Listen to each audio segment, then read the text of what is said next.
Everybody say it mean. Who's that out there living the dream? Let's blow in the bean. Who's that still smoking all that green? Let's blow in the bean. Come on, y'all, let me hear you scream. Let's blow in the bean. Let's blow in the bean.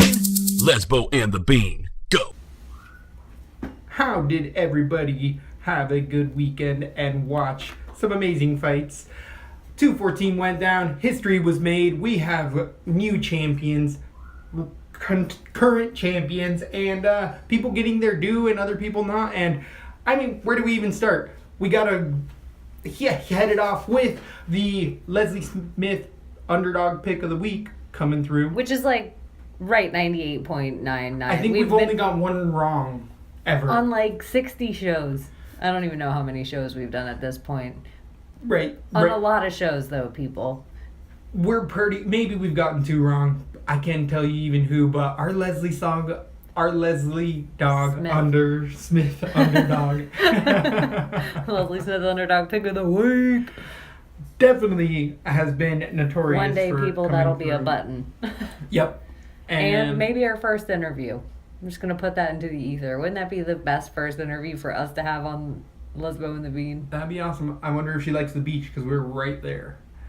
Or maybe she could go to Top Team and train, go to Black Zillions and train, go to Florida. Clothes. There's tons of people to train with out around here. I got an Airbnb for you, Leslie Smith, just so you know. She can go throw some fists with the JJ down at ATT in Boca or wherever they're at. Yeah. Coral Gables, I think she's at Coral Gables. Oh, there's so in many all of Florida, ATVs, you can drive there. Yeah, you can drive to any single one in like 2 hours throughout the state of Florida. But other highlights of the night, even though I don't want to take away from the bottom up. We can start from anywhere. Again, we got to just acknowledge that exactly as we called it. I feel like we got it right with even those like third and fourth. I think I picked fourth. You picked third round. Or was I right or wrong on that? Something. I got to go back and look at my exact picks for it. So it was a TKO by John Jones. If you haven't seen it, I'm sure you've already seen all the gifts. If you haven't seen it, you are not listening to Lesbo and the Bean. So you definitely have seen the left kick set up all of that brutality, and even since then, Big John McCarthy coming out and saying I had John Jones' decision. I actually switched it by the end. I can just get into this now. Yes. I think Winklejohn's camp, from what I've seen in the ring over the last of their big fighters, over the last X amount of fights, this fight was a redemption fight, not just for John Jones, but for that whole camp. I think it needs to be Winklejohn Jones. Just saying. I'm putting it out there. There should be some kind of training involved with John Jones a little bit into that fight style. Or what can Holly Holmes learn? Or maybe he doesn't even fight with all those other people. Maybe everything's kept on the top secret. I don't know. But I was impressed with John Jones. We called it specifically as well, saying people emulate what John Jones is doing, and that's what's going to be happening from now on. Just his complete game plan was perfect. We'll get into it later. Let's start at the bottom. Okay. Let's start at the bottom. The opening fight, Drew Dauber versus Josh Berkman. I had Dauber decision. Yep. That is the best Drew Dauber. I should have changed it at weigh-ins. He that he was going to knock him out at weigh-ins. He looked so good. He was so best big. Looking. Did you see how much muscle he put on? Best he was already Drew a Dauber. muscular guy, but he was yoked. And he took time off specifically to recoup his body, and he was saying he looked really good. I should have moved it up to a TKO. I still had Dauber winning that fight, or Dauber, however you pronounce it. And he was definitely worth it. If you put him anywhere on DK, he was in that top like 120 type of range.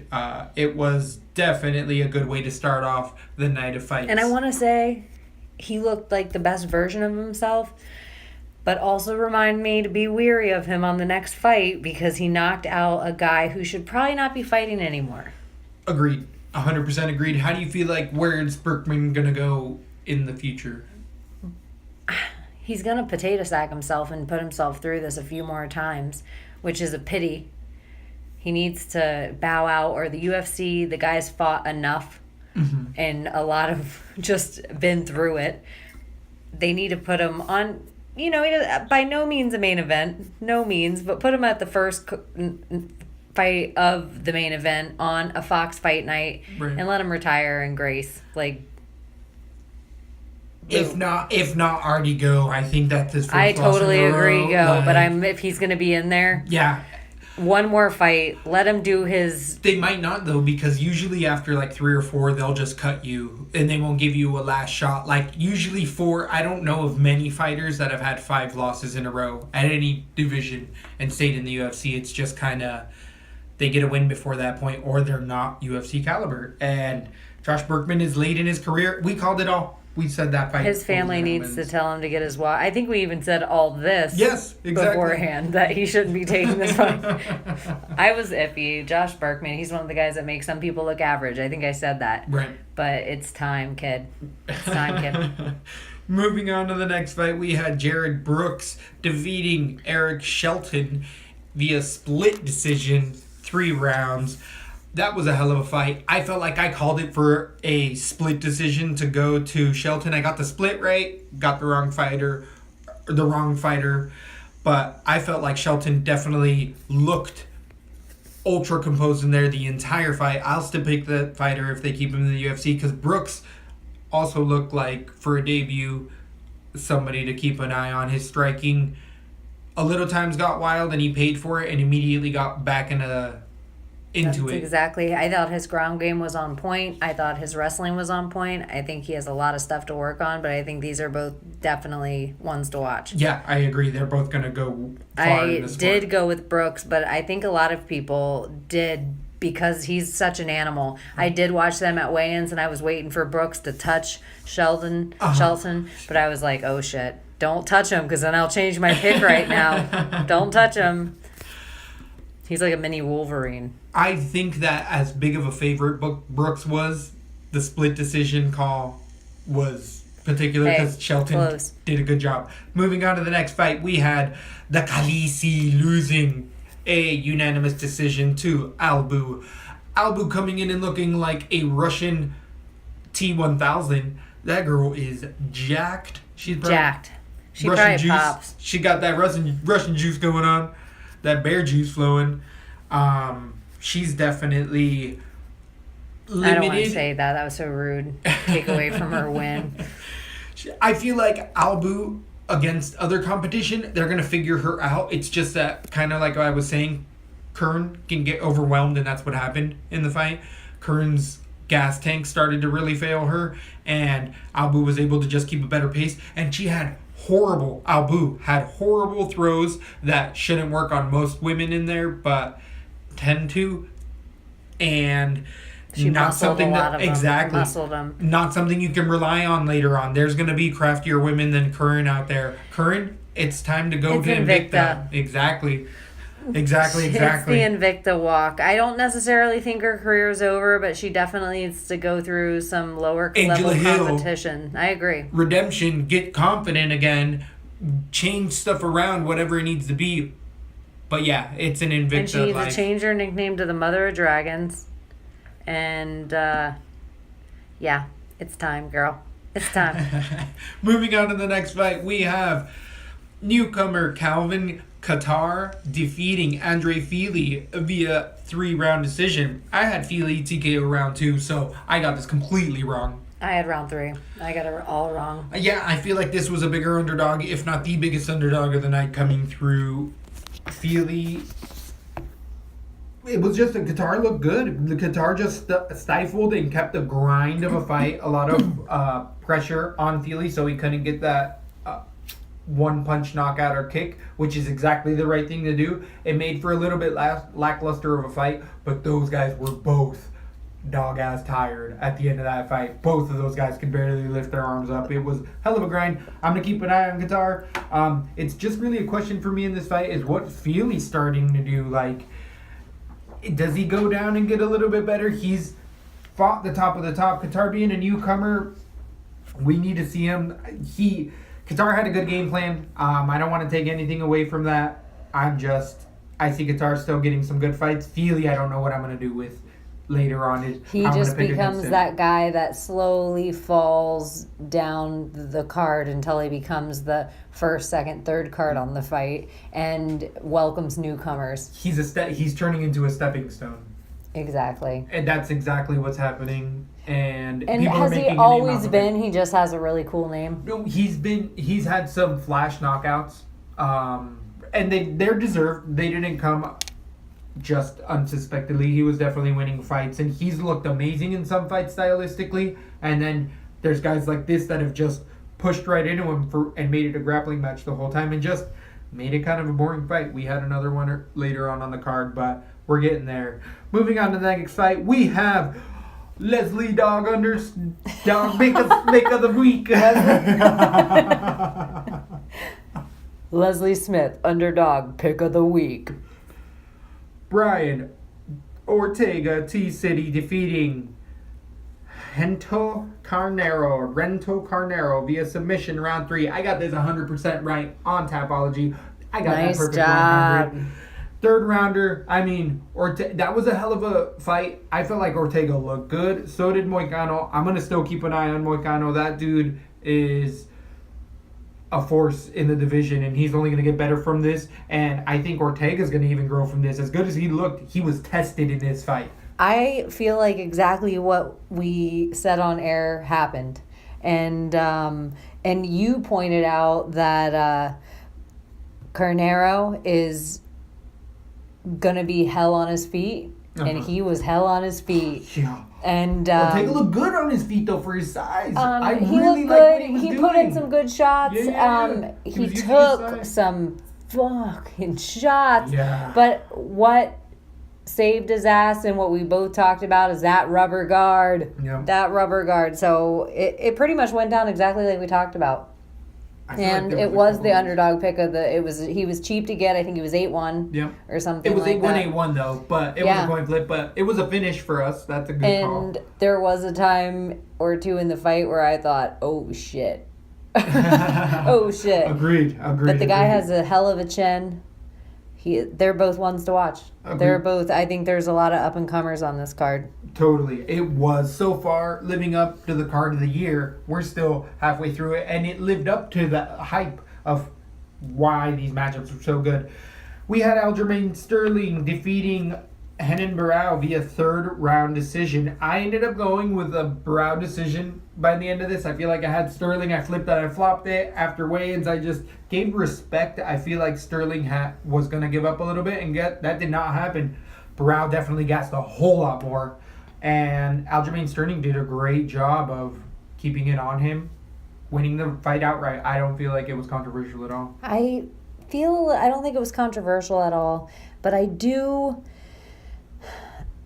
don't think both these guys made each other look bad. I think both these guys might be hitting the peak of what we could see them do, and they too will become stepping stones. I don't think we see either of these guys push for a title again. I agree with that. This is kind of it. I agree with that. I felt like Henan looked half asleep. Aljamain, it wasn't because like Aljamain turned it on and it was a really it was a telling fight to me. It was a grind, but it was just telling of the fighters' careers. They're both amazing. I respect the shit out of both of them. They both put work in the fight. I just want to be weary looking at both of them going forward. I'd agree with that 100%. You really have to look into the... And I had Sterling submission round 2, so I was wrong on how I saw it go. I did have him on a lot of my cards, and he wasn't horrible in points. Maybe he got in the 70 range. Maybe. I don't even remember. A lot of guys were low scoring even if they won. But I just... weary on both guys. Henan looked exactly how I thought he was going to look, though. He just looked like he wasn't going to pull the trigger, a little dopey, a little sleepy. Yep. Something is... He has that Dracula face. Though. And he's been in battles. I feel like... He's been in dogfight of wars multiple times over in his career, and it does eventually add up on you. It doesn't matter who you are. And No Voon Yao, at a point in time, has been known to be a rough and tough gym where practices are as hard as a fight, where we've seen multiple times over just kind of doesn't work. You can't try to knock each other out in the gym all the time. It doesn't work. Both guys, another thing though, that being said, everything about them, neither guy will ever make me buy a pay-per-view, but I will be still excited to see either of their names on cards that I will watch in the future. Agreed. Moving on to the next fight, we had Ricardo Lamas defeating Jason Knight via TKO round 1. Got this completely wrong, and you pretty much said everything right. I ended up switching my pick Oh, post weigh-ins to Jason Knight. I felt like that underdog heat. I felt like he was going to come out there and whatever, and I did. I felt like I broke it down to a T of why Lamas was going to win, and it was a number 3 versus 14. I just felt a little that Hick Diaz underdog weed coming through my veins, and I ended up having to pick him. But if you listen to the show and you stayed with Lamas, you made out really well because he was a DK gold mine. I had Lamas on a few DK moves. Definitely making a lot of cash on that. It ended up making my Knight, picking him on DK, but as an official pick, I did have Knight. I did pick him as well on a few because I always listen to Lesbo and the Bean. Exactly. And sometimes one person makes a better case than the other. So I picked him on a few cards, and I was glad I did. So where do you feel like Lamas goes and Knight goes? Because I feel like they just kind of stay in the same spots. It's a 3 for the 14. You can't drop the 14 guy for going against a third guy. This is what I think Jason Knight needs to do. He needs to change camps, and I feel like you've said this about Knight for his last 2 fights. He can't take one to get one. Yeah. He can't be that fighter. If you really want to make this next level stride in the UFC, we'll get to the extreme of it later on. You have to be a defensive fighter. You cannot just take shots and go in there and bang away to just make it exciting for the fans. You have to be defensive a little bit. Yep. And so I think that Jason Knight needs to expand his game a little bit and not just stand there and he can't just stand there and bang it out. He's an exciting guy, but I want to see him go further than this. I think he has what it takes to go further than this, and he has youth on his side. That being said, Lamas, the guy can still make a run at this. He's still a top contender. Lamas has never been an easy fight. He is 35. I think that he can make a run at this, but it's getting to that point because he's been in it for a long, long time. But I would not hate to see him go versus. See, it's such a. There isn't anyone chomping at the bit in the division right now to get up the ranks. Yeah, I agree. So I feel like him and Max Holloway, that fight was not boring. It was a great fight. That could be something like, I don't know, he might have to fight somebody big in between. How does Lamas say? Who does he get next? Because he'd be the 14th guy. He can't call out the number 1, 2, or 3 guy. No. There's time, but they're also planning for that. They have to build Lamas up a little bit, and it might be a stretch for a year from now of him to take 2 more fights and still be in fighting shape to get to Holloway. Exactly. But 2018, they're talking about bringing Max Holloway to Hawaii. Yeah. If he's still the champ. Yeah. It's a hell of a division. I don't know. They have to build Lamas up. It is, but who's in the 145 right now? Who are we talking about? I always think Stevens is in there. I wouldn't hate to see Stevens Lamas. Yeah, it's like they've already fought. Yep. Did he get knocked out by Stevens? I can't think of that off the top of my head right now. I can't either. We could open it up, but not worth it. Let's move on. Exactly. So we all know Ricardo Lamas. We saw what happened. Moving on to the next fight, big underdog of the night. I definitely had Manoa KO round 1, but Ozdemir's got dynamite in those fists with a 22-second knockout of the no-chim Jimmy Manoa. We have Lesbo coming in with a dead ringer on Ozdemir. If you guys are listening, you cash in. I put Ozdemir all over my DraftKings, and because of him, he definitely tipped a lot of my cards to cash. I did go with Ozdemir decision in my final picks on my card because I did just think he would wear Jimmy out and they would both be heavy gloved by the end, but I thought he had the skills enough to wear Jimmy out in the first round. Mm-hmm. That be tedious. Definitely get the second, and then the third, finish it up with still being able to lift his arms. Uh-huh. That's really what I thought would happen. Wow. I thought it was funny how Jimmy kept being like, 1 shot, 1 kill. 1 shot, 1 kill. He got 1 shot, 1 kill. real quick, homie. You went night-night, poor guy. But looks like a bodybuilder. I mean, how is that guy not on the juice? How is that guy not pop on his tests? Where does he go, though? Where does he go? Ozdemir is obviously the next in line. If not, his next fight is DC. If DC fights, I really don't want to see him do that. We're getting there. It doesn't build. It doesn't build a name. I agree. To go against Ozdemir, it's too dangerous for me. Okay, we'll move on. Moving we on all to saw. the If you next didn't see it, it was 22 seconds of. You can find a giveaway. Whoa. Real quick, skis.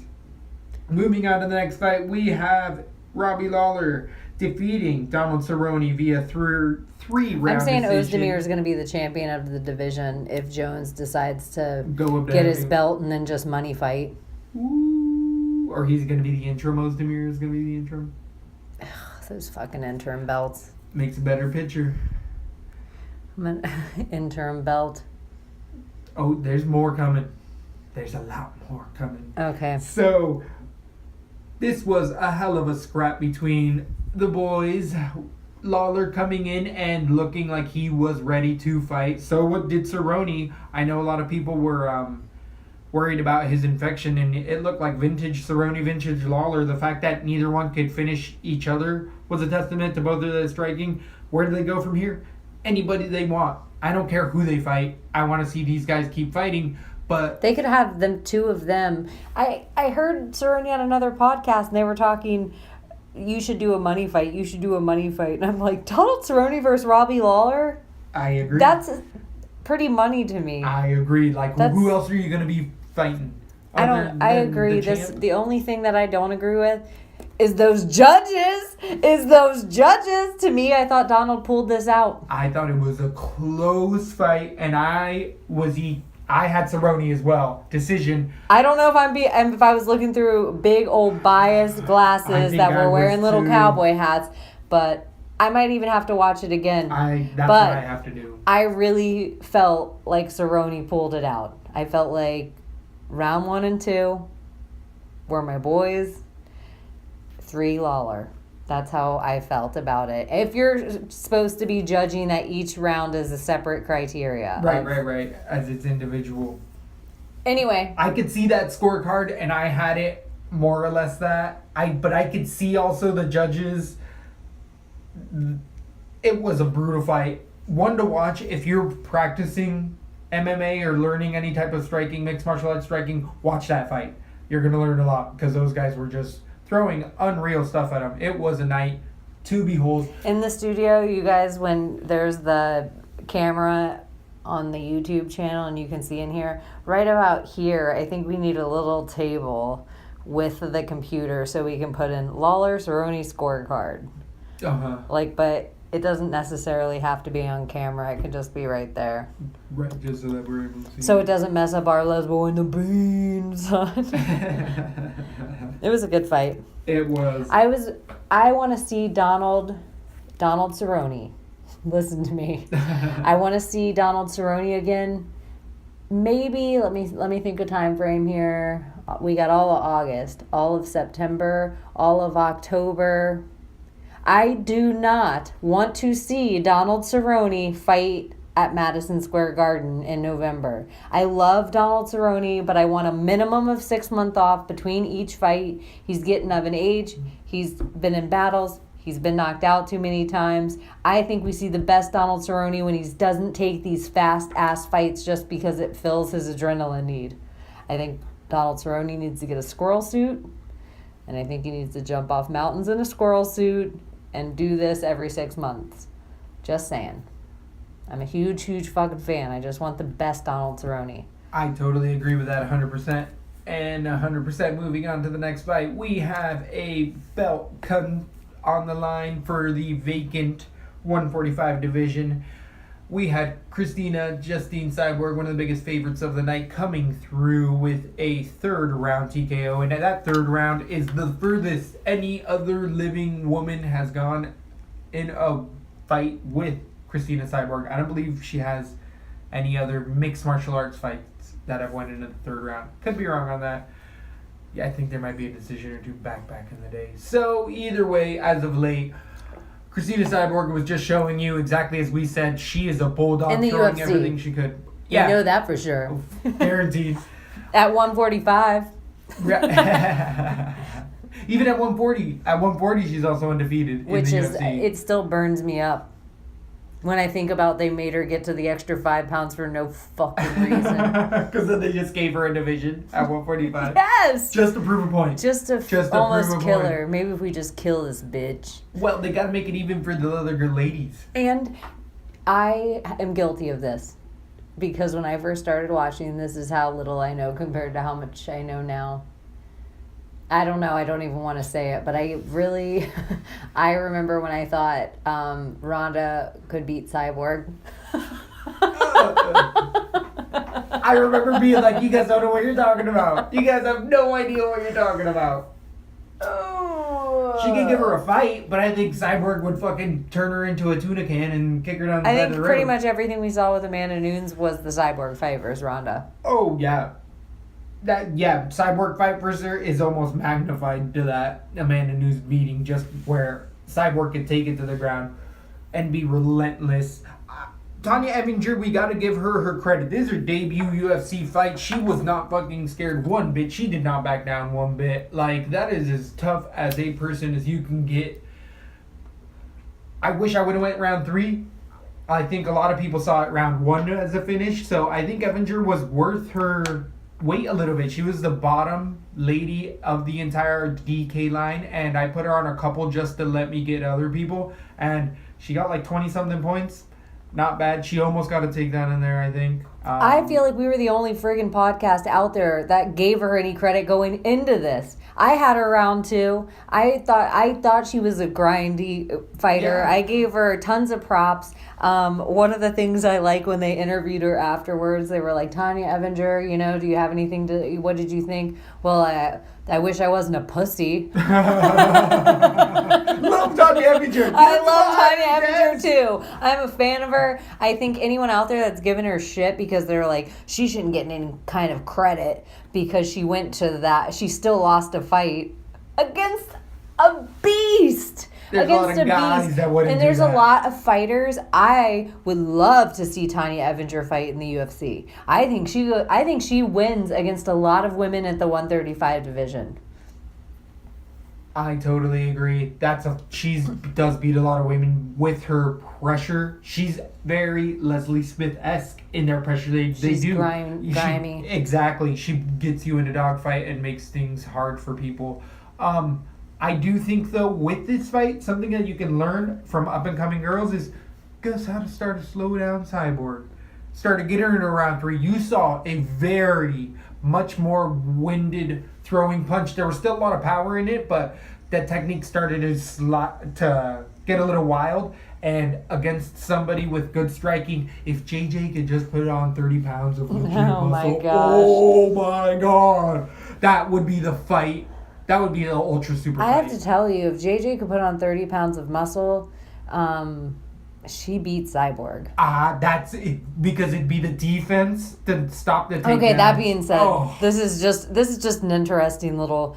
That being asked, if Demetrius Johnson could put on 65 pounds of muscle, can he beat John Jones? Yes.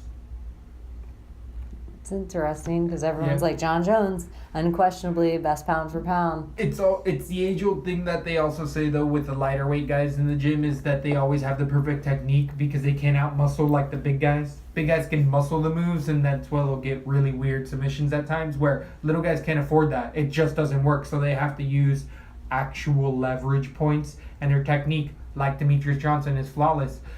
John Jones is gifted with some notoriously long limbs. That does benefit his fighting style. If Amanda Nunes can put on 10 pounds of muscle, does she beat Cyborg? I want to see that fight. That's the I don't fight care. I want to see the I most. want to see that fight. I don't know. I'd love to see. Shevchenko will go down. We do know this. Like when there's the 125. Shevchenko will eventually fight Cyborg. Shevchenko will get the one. To me, Shevchenko will do the 135, 125. But she's such a martial artist. Just herself and her being. Like Holly. She Holly wants will take the. Cyborg's She fight. wants the. I love Holly. I do want to see the But Holly not yet. fight. Not yet. I don't want. They got to build Holly. it up a little. Yes, exactly. They need Holly to get another win. Exactly. And your girl, Exactly. I would like to see Holly Holmes versus Evinger before Holly Holmes versus Cyborg. I think you put Evinger against Right at 135 and build that division back up.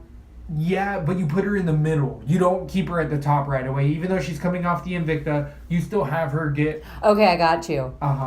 Evinger, Betch. Oh, all day. That's a grimy fight. All day. I'll watch that fight. That's a grimy little I'll watch that punch fight fest. all day long. Yep. You hear it, UFC? Hear Evinger, that, Betch. You hear that, Betch? And Betch gets hot, and Evinger, that'd be likes an it hot. interesting way. She likes it hot. Yeah, and you know how Betch's thing is that she blows kisses and does all that shit? Evinger likes it hot. Exactly. That might be fun. All those thongas. Hell That yeah. might be really funny. Let's do that.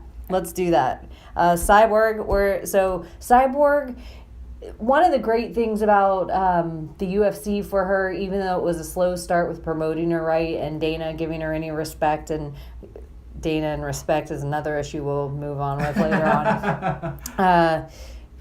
One of the things that's kind of awesome is it sets up her for a lot of interesting super fights. If Nunes loses, I want to see Nunes versus Cyborg all day, and that is more money than she'll ever make holding the belt right now. If she were to lose versus Shevchenko, there's a lot. Shevchenko's kind of cleared the division. There's no one at 135 anymore for either of those two women either. They're especially if that 125. But I feel like with the amount of fights that the UFC is starting to. Initially, they had a roster where they thought they only needed X amount of people, and that was prior to WME. I think we're starting to see WME that's just like, we're going to set this up for long run because guess what? We have 10 women fights. We have a series coming up that's going to bring in every single woman on that show, just like the first season, is going to get a contract. Not just the two contenders like in the males divisions. They have the Tuesday shows. They're going to start having ladies fight on those. I feel like they're just going to start funneling women in, and our sport is still only. And these are all women that have grown up watching the Ronda run. Yeah. So those are all women prepared for that level too. The same way as the top echelon of the women's MMA 135 is prepared as well. Right. The interesting thing with Cyborg, I want to see her in there against one of those women. Like one of the women that's prepared for, because I got to think that everybody who once prepared for Ronda prepares for Cyborg now. Mm-hmm. So I'm so curious. I don't know if Amanda Nunes is going to make weight at 215. 250? Isn't that the next one coming up, UFC 215? Oh, well, right. Is she...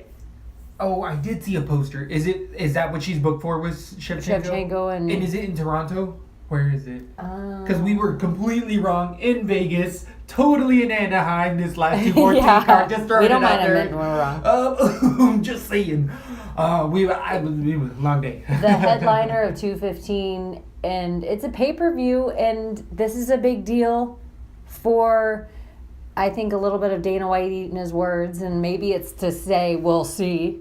But it's DJ versus Borg. That's a fun fight. That's a fun fight.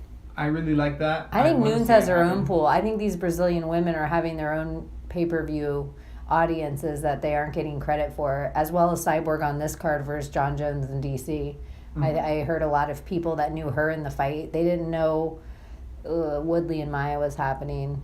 A lot of the general public, not MMA fans. A lot of people didn't care after that one. But there was a lot of the general public that I heard talk about John Jones versus DC, and the card did sell well. So, what was the official buys? I didn't. I catch feel like the it was official over 1 million. I don't know. I don't think it was. Everybody should be happy days over 1 million. Anytime it gets that, and 1 million is a mark that people have set as like a standard in the public.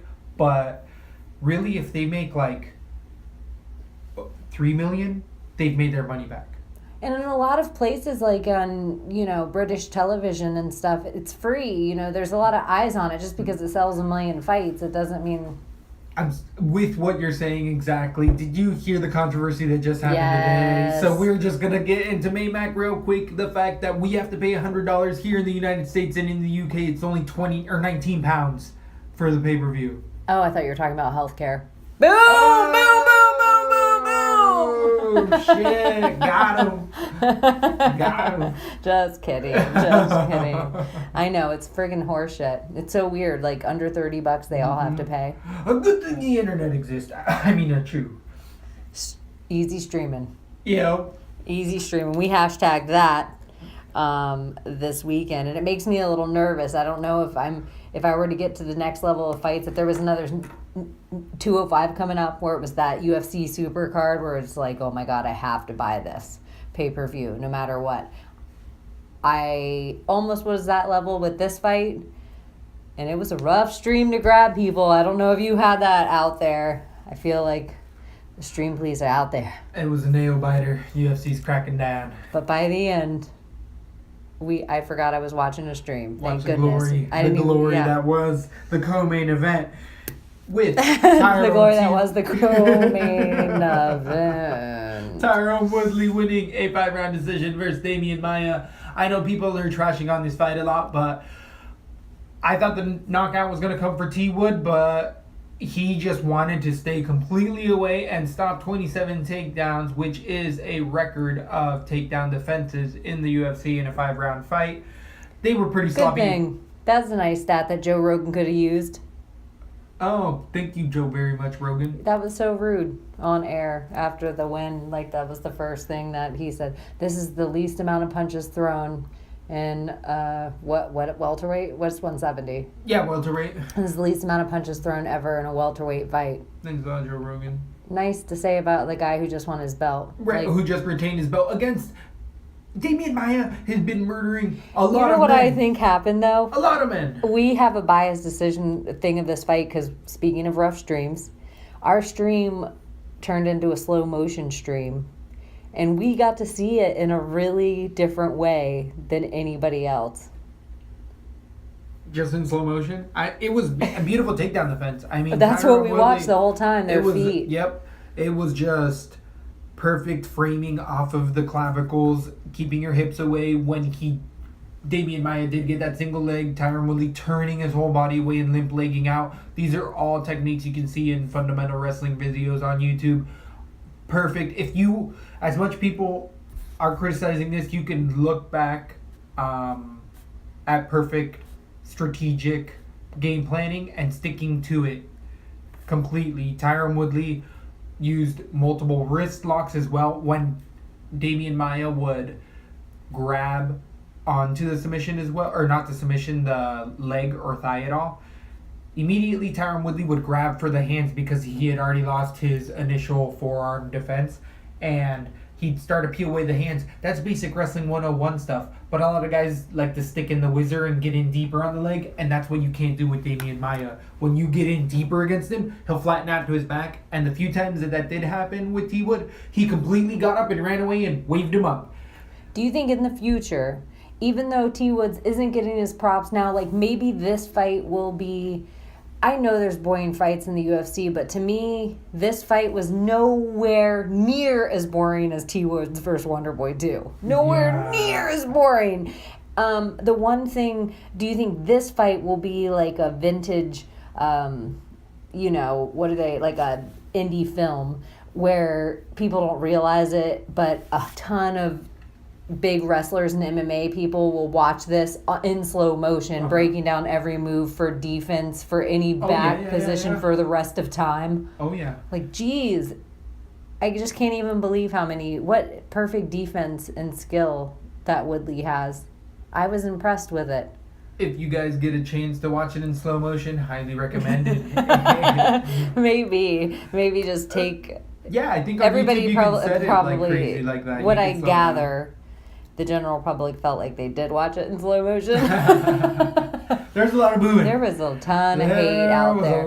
During time, people were so bored, the whole entire arena lit up their iPhones and started waving them around. Just the whole cameras. entire arena. If I anyone saw gets those. the chance to look up that online, it's pretty entertaining. It's pretty funny. With T Wood. I mean, where does Damian Maia go? He's not saying he's retiring. I think that he's just gonna be a stepping stone. He's not gonna be T Wood, and he's got to fight 7 more fights his fighting style in order to get a shot. I don't know if he has 7 more fights. I don't believe Dana is the one that made the pick on who. I think if it was Damian Maia, GSP was going to fight at 170 because the same wrestling that we saw, the same defense that we kind of saw, GSP was, I'll take my chances with Damian Maia because T Woods and GSP are so similar. Yeah. So I felt like I think GSP would rather fight Michael Bisping all day than fight Tyron Woodley. I think that GSP might feel like he owes reparations to the black man because we know GSP likes that dark chocolate. He's just a little scared. But the other thing I'll say, as much as I'm a T. Woodley fan and the whole controversy that we can talk about if you want, I don't even mind getting into it. GSP's never been known to be an exciting fighter. And if Tyron Woodley is building the same reputation, do we want to see that fight? Do we? But I want to see, because this is Lesbo and the Bean, and we are hashtag game bread all day, every day. All day. Even though, to me, it's a money fight. I think it can be on a pay-per-view card all day. Masvidal, Woodley. I would love to see that fight. I think they were training partners at one point in time as well. And Woodley, at one point in time, was like, I don't feel good about that, but Woodley then made a change in his life and realized, like, I can't have any friends. Like, this is a fight life, homie. You want an exciting fight? You want Woodley to give you an exciting fight? Throw game bread in there. That's a hell of a fight. A lot of people aren't looking up Jorge Masvidal for a fight anytime soon, and he needs one. Get him back in there. He needs to stay hungry while he can. He has nothing but big fights. Jorge, November. That's a good MSG fighter. Whoever, I don't even care. You know who else? Jorge Wonderboy. That's a hell of a fight. I'll watch that all day. That's perfect. I might even like that more. Yeah, I'll watch that. Go through Wonderboy first. Long. Whoever wins, Wonderboy fights Woodley. Fucking Woodley, Wonderboy 3. And so with Woodley, I guess those are the next coming up fights for him. There's so much young blood coming into every division right now that we're a Conor McGregor away from 2 years. Somebody coming in and being like out of nowhere and being an Ozonik, coming in 3 fights and being a top 3 contender in the 205 division. In 4 years, look what Conor's done. Yeah. So who knows? You know who's one that, and you actually talked about it before he ever fought Gaethje. Yeah. Gaethje could be Cowboy. There's a couple of guys that still I don't think have peaked as far as their fame is concerned. And I like how Cowboy saw him in an interview and he's like, the interviewer was, what are you going to do after fighting? Or what are you thinking about? I'm going to be a movie star. Hell yeah. So I'm saying maybe not movies, but how about we make a push for Cowboy on Westworld? Ooh, I like that. That would be awesome. Did you see that he had the BMF tattoo? Remember that whole thing? The BMF? Oh, that yeah, he was the patch. doing for the show for like Netflix or something? The fake, yeah. And the eye and all that stuff that happened. He had a motorcycle vest on, a leather vest, and he had a BMF patch on it. No, I thought he had a BMF tattoo. As well. Yeah, right. On his motorcycle vest in all the interviews over this past week. Oh, right. He had a BMF patch because of his BMF ranch. Which is now more of a compound. Better go and look into that. You got some badass MMA fighters fighting in the woods. Moving on to the main event. If you haven't seen it, we have poor Daniel Cormier. I feel like... Can we make this flap? Can we paint Woodley on it? And so anytime we're going to say something about gambling, we can knock on Woodley? I like that. That's really funny. We'll try. We'll figure something out. So, Daniel Cormier should have been allowed to leave. Joe Rogan already has said, and John McCarthy have said that they both felt like they messed up, and they both went on Twitter for it, and DC's already come back and told them both, like, it's all right, homie. you're good. You know what I took from it, honestly? I felt like they were just trying to get him to sit down because he didn't look like he was on steady legs. I felt like they just weren't letting him out of the cage. He was twitching in the corner. I just felt like they were just trying to get him to sit down to assess him still. Agreed. Like, the doctors were still standing around. They were like, sit down for a minute. It wasn't because they didn't want him. They still had to shine the light in his eyes and make sure there wasn't an emergency situation going on. That was a brutal knockout. And so I don't want to give all of them as harsh of credit. Like, Dana White came over and kind of was like, sit down, fool. Yeah. Like, you are not ready. You aren't on steady enough legs to walk all the way back to the dressing room. And in front of all the fans and in the darkness around, that's not safe. You're secure and safe in the ring. Anyway, that was what I took from it. Poor Daniel Cormier. Such a good guy. And those are like tears of not, it hurt. Those are tears of just like, you don't understand how much he wanted to win that fight. He wanted to win. Was Daniel Cormier ever the real champion? That's what I think also a lot of people are saying as well, is that he realized like he was holding the belt for John Jones. And because John got in trouble. Yep. I heard something today, so I can't even take credit for it being an original idea, but I thought DC should retire the second best fighter that ever, Agreed. was Go around. Keep announcing. You're a great announcer. You're so fun on air. I like him ringside. I like the whole thing. You don't need to get punched in the head again. A day in your life. I Watch the sweets. I thought that, but then John Jones is such his own biggest enemy. If John Jones is out, DC can hold that belt again. It's true. He can gets just hold pay-per-view points regardless. Yeah. He gets pay-per-view points regardless of John Jones in the division. So I'm like, maybe you should just settle back for a little while, eat some donuts, and chill. Yeah. Because you never know when John Jones might There's a weight up. limit on heavyweight, though. You know Daniel Cormier already been messing with that. He's had a cut before. He can stack on that. He looked good, didn't he? Oh, fuck, he looked good. DC was ready, but John Jones was magnificent. He was chiseled. A chocolate man chisel. He was ripped as fuck. Did anybody else see that? You was know that what? just me? I have to go back on something I said me. on air. After it was all said and done, I did not like John Jones without that upper lip hair. I agree. I like him with a full beard. I don't care whether his head I like shaves the or beard. not, but he needs that whole beard. I like that whole beard too. That was my favorite look on him. Favorite look is the whole beard. He's more handsome like that. Or he needs at least a mustache. But yeah, the whole completely bald head, he also needs a little on top. He just needs a little on top. I don't... But did you see how quickly from the shave to him having hair at the fight? Like, he had that just enough where... Oh, it hurt? How you always told me. Yeah, like you make it rough. Wrestlers, just for people that haven't listened before, like No, what they if do you in shave your wrestling- head so it grows back just long enough to be painful when you rub it on people's face. They actually check for that in wrestling, and I've seen guys that if you're gonna have a bald head in wrestling, collegiate wrestling, you have to shave where the ref will come and check, and they have razors and shaving cream, and they'll clean you up because it will tear your face apart. Dudes with like you can't even have grizz on you because it tears you apart. It sucks. It's painful. Way more painful than you think. What kind John of hair would Jones. John Jones? He's got that bristly You know hair. what kind of hair I want to see him with? Well, Who's Wesley Snipes' character in Demolition Man? oh damn! What's his name? Frost? No, No. it's somewhere along those Tweet lines. at us. Or we could just look it up right now. I'm so lazy. It is Frost. No. Frost. No way. Oh no, that's fucking Blade. God dang it. Look it What up. is it? It is. I love Demolition Man. Who was in that? Demolition. Sylvester Stallone. Who else? Sandra Was, Bullock. and Lou Sandy Diamond. B.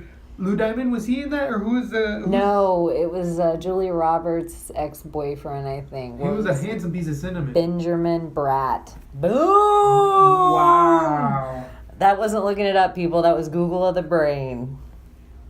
Demolition Man's a great movie. Sue Sane. Some of the special effects may not hold up, but there's still that, like, 70s special effect where it was the fake boom and everyone just jumped.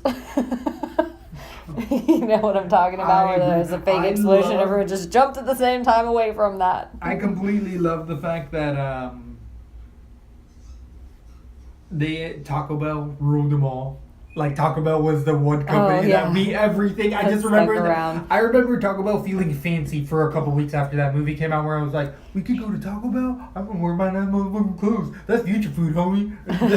You don't even know. Yeah, that was on a movie. Walk around here like you don't know. So, one last guess you want to have for it? Because I wouldn't have guessed it. Name of Wesley Snipes' character in Demolition Virgil? Man. No. Wait. Ugh.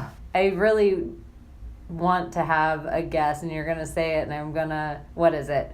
Simon Phoenix. Simon Phoenix. I would have maybe gotten. I wouldn't have gotten the whole thing. Yeah, Maybe the first I would've name. I never wouldn't have guessed gotten it. Phoenix. Maybe Simon. Maybe he but had a never nickname Phoenix. or something. I don't think so. Mm-mm. It doesn't say it on here. Anyways, so. John Jones with the bleached out hair, full beard.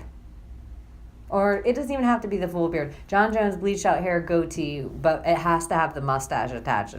Yeah, I agree. He's got a little depth in there. Or he could have the full beard, but just not as long as before.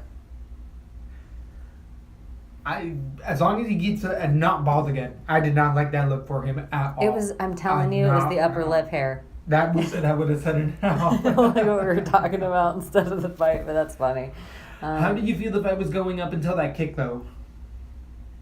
I thought DC could have had that round one. He I was do in kind it. of- He was in it to win it. I love DC's tenacity and I like, think he John was not Jones fights in scared. the JJ style where he doesn't mind giving away that first or second Yeah, round, agreed. and he downloads the patterns and figures out. The other thing that John Jones does with studying tape, what I realize studying tape really is about, is in the first round, maybe even the second round, everybody has a game plan of a 5-round fight. Everybody has a game plan. After that, they're both hurt and they go back to what they like and what feels good and what they're comfortable with, and they go back to a different them. They go back to the them that's more primal. That's why their coaches try to knock them back into sense in the corner. Like there's in the studying the tape, that's what John Jones does. He finds out what when they're scared or when they're hurt, what they tend to do next. Like not just the last fight or what they're working on, but in those 3rd, 4th, and 5th rounds. The first 2 rounds, we can all have a game plan, our heads about us. Yeah. That 3rd round, the 4th round, the 5th round, so I felt like by the 3rd round, we saw exactly that happen. We saw the game plan was over for DC. And when the real DC went back to his game plan, John Jones had some next level stuff, but something else that he did that I've never seen done better before. Like if he had a paintbrush or a color by number, he started with the bottom and painted it all the way up of pain. Like if he had a paintbrush, he worked After on the head kick came and he didn't just jump on him completely. No, he not even that. I Oh, felt okay. like round 1, he worked on the lower legs. Slowed him down. Round 2, he worked on the body. Slowed By him the time he just painted him up of pain. He really just put on a whole different. DC got some good shots. DC had 2 really nice combinations, but overall, I felt like John Jones leaves so much better than DC, and to think DC's the second best ever. I think that's at that also why weight DC class. cried, because he's just like, that was definitive. Like, there is no ifs, ands, or buts. It's not a decision. There's no, it was, you got stopped completely. He said it when he lose twice, there's no rivalry. And it's the truth. It's 100% the truth. I really want, if DC wants to keep fighting, I'd say 1 or 2 more to make that last little bit of money. But no, he should have just retired. And I think that's why Joe initially wanted to talk to him, because we all expected it. I expected that Maya and DC to retire, win or lose at this. And neither of them did. And I think both of those guys were just like, you've made a big enough name. Stay on that name while it's high. And go immediately into your training camps where you're teaching people, if not starting your camps while you still have a name about you and a presence before 2 months go by. All 4 of those people guys forget got about you. pay-per-view points. Because 6? of interim belts. 6?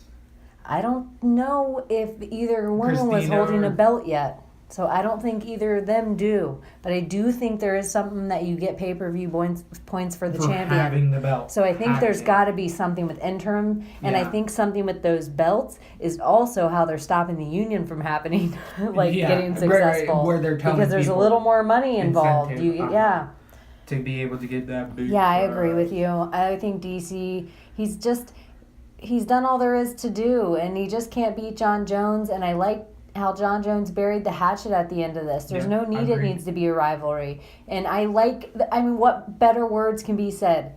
He is a man I want to be more like. Boom. Like, what fucking bigger compliment can you give a person? Agreed. He played it. Joe didn't need to interview DC. Everybody wins at the end of that. He didn't need to interview DC. Out of all the times to keep the promise that he just made, it was that time. And I know he apologized for it. And it is news, and it's a broadcaster's job to break news. But I think for people that aren't the real fans of the sport, it isn't. But, crying Jordan, it is the world we live in. The crying Cormier, and people are upset with it. Hey, it sucks that you chose to be famous, and this is the way you chose to be famous. It's just, I think it comes with the territory, and whether you're making fun of it or not, you're talking about him. He somehow got to monetize that, and that's where the true loss is if Cormier doesn't somehow find a way to monetize it. And I think real fans get it, but also a lot of real fans are a lot of ex-fighters, and they kind of also get where DC was at mentally. I mean, I know Joe Rogan, we even tweeted out Joe Rogan because Joe Rogan was like, oh, I'm so sorry. I went against my, and we tweeted back at him, we kind of aren't mad at, we love you, Joe. You're an in-the-moment type of guy, and it's one of the reasons we love you. But we all fuck up sometimes. Exactly. We all suck sometimes. That wasn't the time. There's some other, I would have rather, if Overeem got knocked out again and he did it again to Overeem, I would have rather it been that way. Let me show you from every angle how you're wrong. Out of all guys I didn't want to see, but then this is the other thing that I think happened. Did DC finally get the fans he always wanted? I thought he was going to get him in this fight going in. No. So, this is what I forgot to say about the T-Wood fight with... T-Wood didn't come away with any more fans. People were booing his fight. Again, it's happened multiple times over and he's addressed it enough. But I feel like what I have come down to, what I believe the idea of why both of these people haven't come across is because, as we've said before, they've asked for it too many times. People are sick of hearing it and they've asked, and it's a stigma that falls on them. Doesn't matter the greatness now, but they're just like, I'm doing whatever I can. Love me. You should have never said that. You just keep proving it by finishing people. And it has to be a finish. Sorry. Decisions for you make a lot of sense. If you want to be liked. Maybe I don't know why T Woods has won me over. I like T Wood. I'm a fan. Felt like he's a monster. Stephen Thompson, dangerous as F. One of the best guys in the whole world. Yep. So when I really believe, when you see two of the best guys in the world race, swim, fight, it might be a game separated by millimeters. And so Woodley, so he fights Stephen Thompson, the best karate guy in the game, beats him twice, then fights the Maia, best Brazilian Jiu-Jitsu guy in the game, beats him, has a game, doesn't get even taken down once. Yep. 27 attempts or whatever, doesn't get taken down one fucking time. That alone, if people don't understand that part of it, Woodley has all aspects. We saw him go in, and here's another way, let me break it down from the fight that got him into it. One of the best strikers in the game, Robbie Lawler, goes in against Robbie Lawler, beats him striking handedly. Yep. Karate guy in the game, goes in, beats him striking, has a defensive plan, exciting or not for either fight. Woodley has to get a little somewhat respect to me. Well, you can keep asking for it, but you might get in his spot, and then no one's gonna follow him even more. So he needs to go in against a striker to be exciting, and that is then he needs to finish him. hashtag game bread. LaTB told you first. I'm gonna press a button that's dog barking. We're moving on to just the MMA world. If you guys didn't end up catching that weekend fights, you missed out. Where's John Contender Jones go? for fight card of the year. Oh, where does John Jones? Anybody? It doesn't. Who do you want to see him fight? Brock who, Lesnar? of course, but we have to wait a year for that because he has to give. Brock Lesnar has to give out his 1 year suspension because his suspension So was. in between time, Gustafsson. Of course, you got to see it. It's the hardest fight he's ever had. Who else is there? Oldemir, who's that homeboy that just knocked out Manoa? Yeah. He's Oldemir. he's it. It's him. He needs to fill the time. It's until him or Brock. Gus. It's him or Gus. In my eyes, it's him or Gus, and then Brock is a super fight, a heavyweight. If not, JBJ just moves up the heavyweight and clears out heavyweight division. I would just in my pants if that happened. Who would he fight? Everybody, tell me one heavyweight. I don't want John Jones to fight. I think he says Stipe's not the money fighter. He would have called out Stipe, but I think John Jones has a little bit of problems with Stipe. I think any heavyweight has the amount of power to be able to hurt John Jones, which changes his style even more. But I feel like he has the physical attributes that he can beat a lot, if not all of those heavyweights as well. And We've never seen John Jones fight off his back. We've seen it a few times, and he throws elbows up in a lot of triangles. Yeah, a few people have got him down. What he's really good is getting back up. He gets right to the fence, Winklejohn style. You can see him, he'll boot scoop all the way to the fence and then crawl that fence up and then fingers to the eyeballs and push right out of that. Knee to the dick, fingers to the eyeballs. Exactly. Speaking of who got kicked in the dick? No. Check the oil. Woodley checked Maya's oil. Wrestling style. Hashtag check the oil. Getting your finger deep. You got to just Maya stopped what he was doing right away. Maya was a Corlo. He was a little gassed by the end of that 5th round. And it's just a wrestling move, wrestling tactic. You could see it. It's 101. You just grab that taint and you just grab it with whatever you can and pull as hard as you can. And whoever is shooting a double leg and or single leg takedown on you will let go. If they don't let go, you lift really, really hard and you eventually get leverage and you can circle around your opponent. Nasty move, and you can actually get disqualifications because guys will just throw a punch because it's really hard to... It's not hard to just throw a punch and hit a whole ball sack. Oh my gosh. Listen to this though. I can't even hit a whole ball sack. Yeah. Just get this fight in your head. And this is, I know, not wearing a belt, but to me, the scariest fight and amazing if they build it up right. John Jones, Francis Ngannou. Any heavyweight ever. And of course, I want to see that Predator against JBJ. That would be the best fight that of all Predator time. might be the most dangerous man on the planet. Francis Ngannou, if you're out there. Oh, I think Jones, with his camp, it's not going to be you're not going to see a striking battle. You're going to see a John Jones using takedowns. Ngannou can get up against, it's... The dangerous thing with Ngannou, so I don't think we've seen all his game yet on tape. He hasn't learned it yet. And that's the dangerous thing, because if there's no tape to study... There's time. He's going to get more fights in between that, unless they give him Ngannou in his next couple fights, but I think it's going to be Brizak, and then it's just going to be knees for days, and you're going to end up finishing that by John Bone Jones. Love you, John Jones. I love you, John Jones. DC. I love you too, but again. Johnny Bones. And for DC, do you think there will be a point, because the hatchet's buried, that he can look at John Jones and be like, golly. I think that he is going to take the step above and no longer try to instigate fights anymore, but if people ask him about John Bone Jones, he'll just be like, what's said's been said. Like, he won't necessarily say good or bad things. He'll just kind of do that style.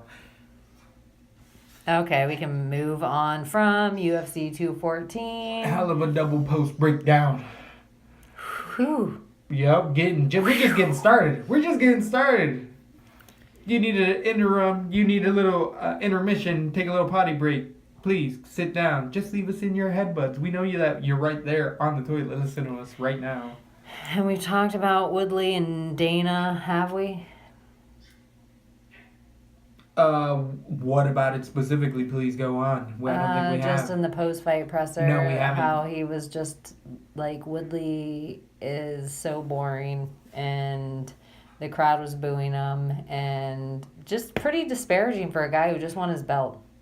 And especially with somebody that recently made amends with Dana White. The moment Dana came out and was just like, GSP, why would I put him in that fight against a boring guy where the whole stadium was booing? This is where they protect GSP. They're protecting GSP from Woodley. Yeah, so I'm going to so the Bisping GSP fight is 100% on. You didn't hear all that? I did not watch the post-fight press conference. I didn't. Yeah. That is, I love my on-air reaction because it is genuine and the truth, and we brought it to you here at Let's Go on the Beat.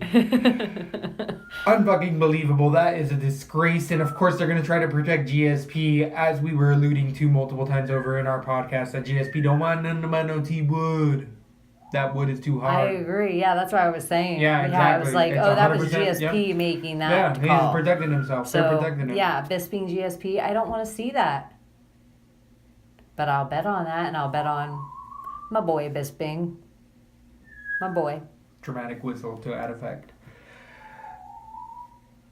So,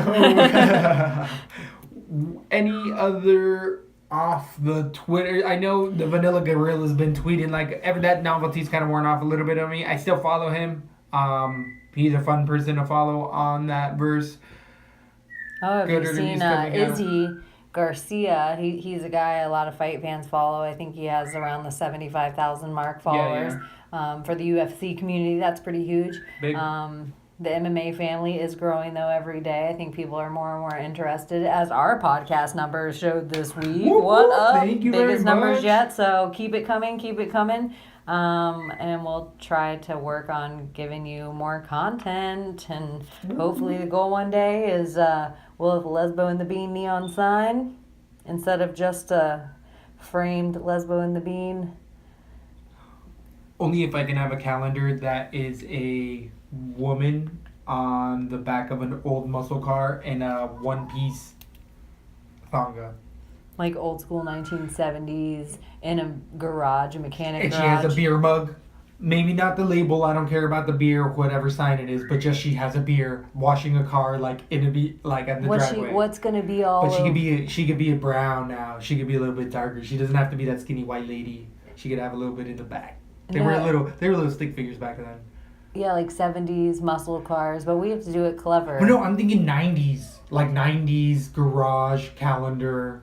I'm thinking 90s, like if not old muscle, like trashy Porsche Firebird. Or like a calendar underneath that like says like this is St. Patrick's Day, and that's how you know. Oh yeah. That your weird uncle would have, like you're like, huh. And it's like not even up to date or current at all. Yeah, it's yeah, like 4 it's like years 4 old. years, That's what I exactly. mean. Like it's like some 70s or 80s Oh, calendar okay, that's okay. up. Yeah, I'm not saying you saw it in the 70s Like the people or are like, 80s. oh no, hell.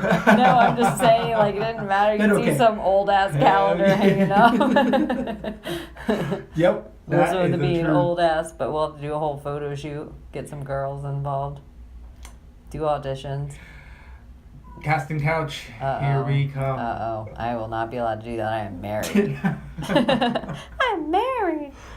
So, I know that Colby Covington has been tweeting a lot as well, just trying to make a name. Farts in a bucket. That's how I feel about it. I feel like his is not genuine. I understand what he's doing because he's Masvidal's homie, and they kind of got together, and I feel like Masvidal told him in the back room training camp, like, you're good, but you need to be talking outside of it. And Masvidal is going to Latin America and doing guest spots on shows down there. He's understanding it next level as well, where it's like, it's not just me fighting. I have to be I have to build a fan base. Yeah. Well, if you know, I think this is a perfect analogy. You know the whole, if a tree falls in the woods and no one's around to hear it, does it make a noise? Right. If you knock someone out and no one's around to see it, it doesn't fucking matter. If people aren't watching, it doesn't fucking matter. So you have to start with the kindling, put on the bigger logs, then put on the bigger log. You know what I mean? So People like to protect their records, and ideally, even though the rules are bent to try to make the fights more action-based, ideally what you want to do in a fight is take the least amount of damage.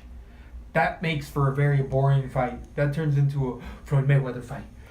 or a T. Woodley fight. Oh, exactly. And he's taking the win, where he's taking the W and making the more money at expense of losing his belt for an exciting fight. And he can't have his cake and eat it too.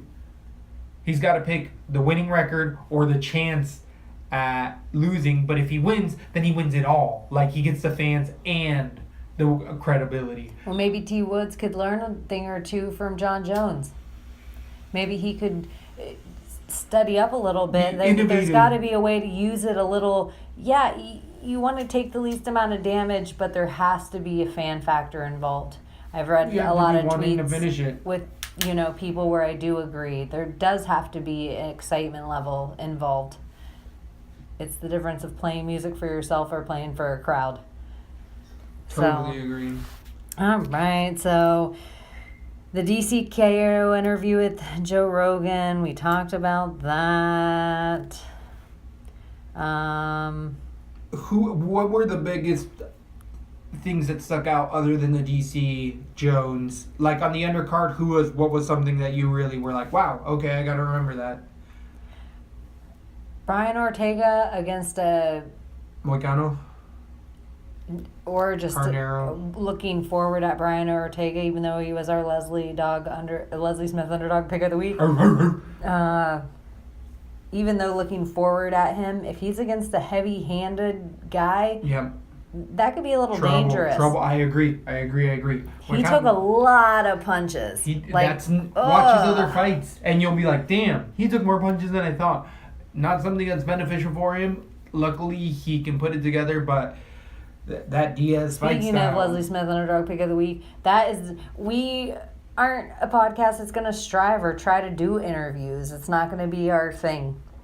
Every once in a while, if it happens, or if we start going to more fights and get a little budgetel, and by budgetel I mean small budget, going. Just so you know. Just so you know, if we end up starting some sort of Patreon or some shit, and go into more fights, then maybe there'll be interviews in that sort of format, and we will do everything to get our right credentials so we can be in the places we need to be to ask the questions you guys want asked.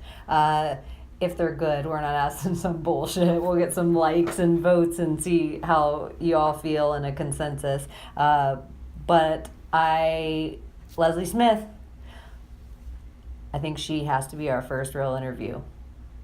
Ooh, but so eventually she has to hear started. about this. She has to hear. One day she'll hear that she's our Leslie Smith underdog pick. One day she'll hear the show. One day she'll hear the show from as far back as you can listen. We've always been ride or die. Maybe that's our wolf. That's our wolf's name. Our dire wolf.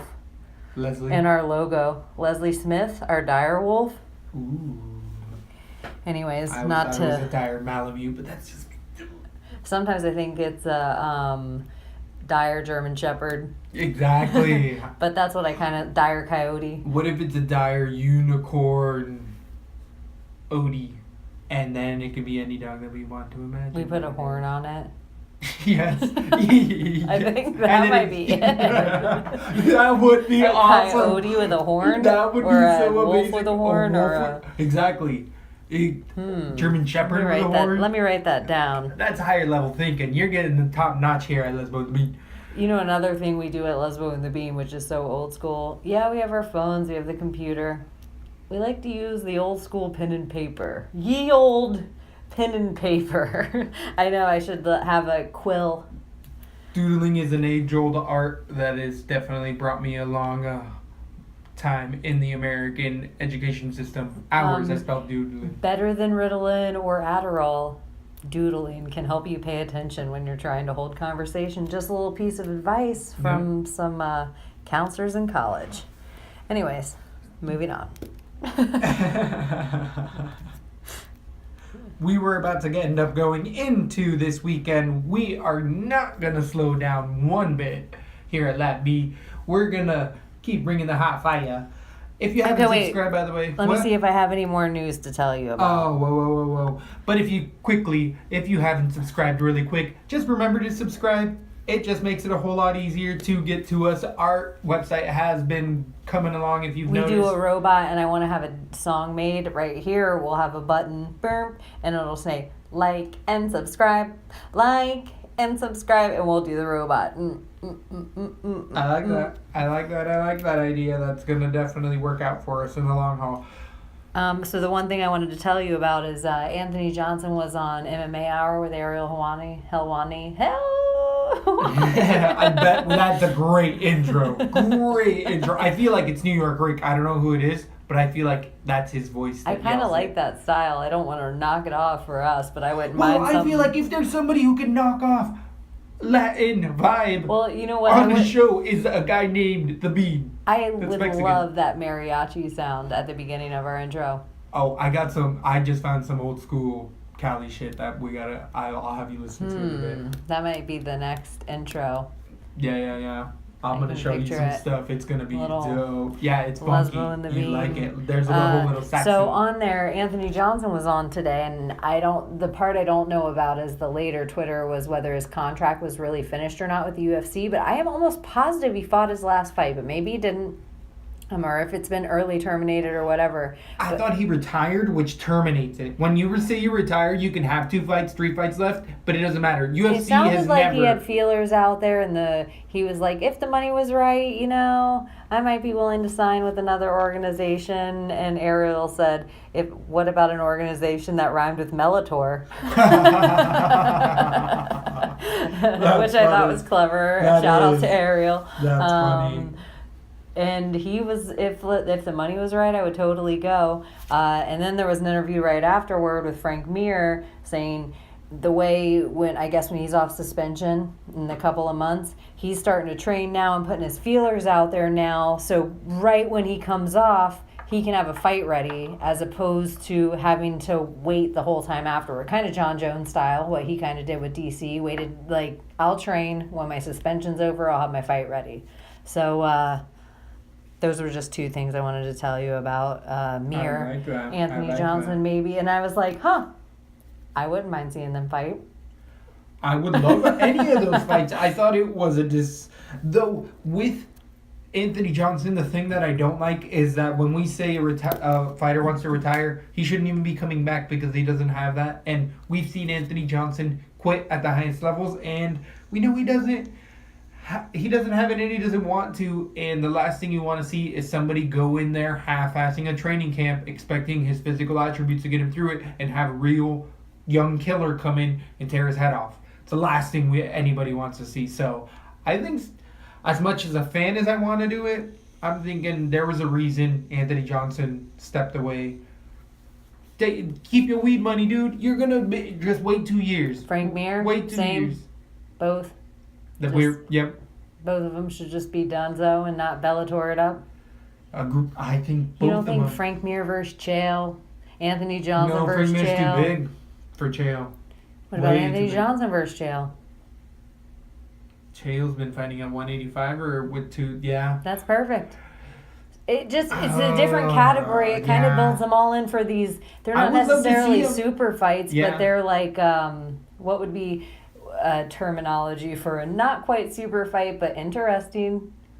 Just for shits, interesting. A Bellator fight. They're good Bellator fights. If you were gonna threaten me with some MMA fights, I feel like I'm the one who should be convincing you because I tend to watch those anyways. And you're telling me, hey, I might watch Bellator. I feel like the Bellator bed is getting softer. Like, I'm starting to find myself watch more and more fights when they're on. There's certain fighters I care about. I'm not watching whole cards yet. But there are fighters I'm interested in. I look up and care how they do and follow the feed on Twitter if it's exciting, or look up the fights afterwards and watch them. So You can definitely see some slop fests. but they're getting closer. Bellator. I know, agree. and there's people that as a fight fan, I should be watching. I love that for sure. intro though. Anytime you give me that intro, I'm gonna be like, hell yeah, I'm watching this show. And there's a lot of heat seeming to be brewing right now. And this is all the latest Twitter shit. Ooh, you're There's a getting lot of breaking heat news, huh? right now, and I don't know. This is not signed. This isn't anything, but it seems like people want to see Cyborg versus Holmes. It seems to be the Again, Cyborg versus anybody. home, Anybody. not Holmes, home. Holly, I'll that take is the preacher's the daughter. preacher's daughter. And All right. And on that note, moving on to Saturday's card, August 8th. Months are just chugging right oh along. my gosh, I know. Are we in a Or time it's the 5th, machine? it's August 5th. It's going to be Saturday. We're going to get a Mexico City. I did fight 8 of 12. On the last 2 And I just want you to know I did not change a pick from talking about it on the show. I did 6 of 12, and I switched 2 fights. Yeah. So you would have done 8 of 12. So definitely listen to our breakdown that's about to hit you in your ears right now. And then I would press the button. Like and subscribe. Like and subscribe. See? Robot. We need that, but we need an old school soundboard.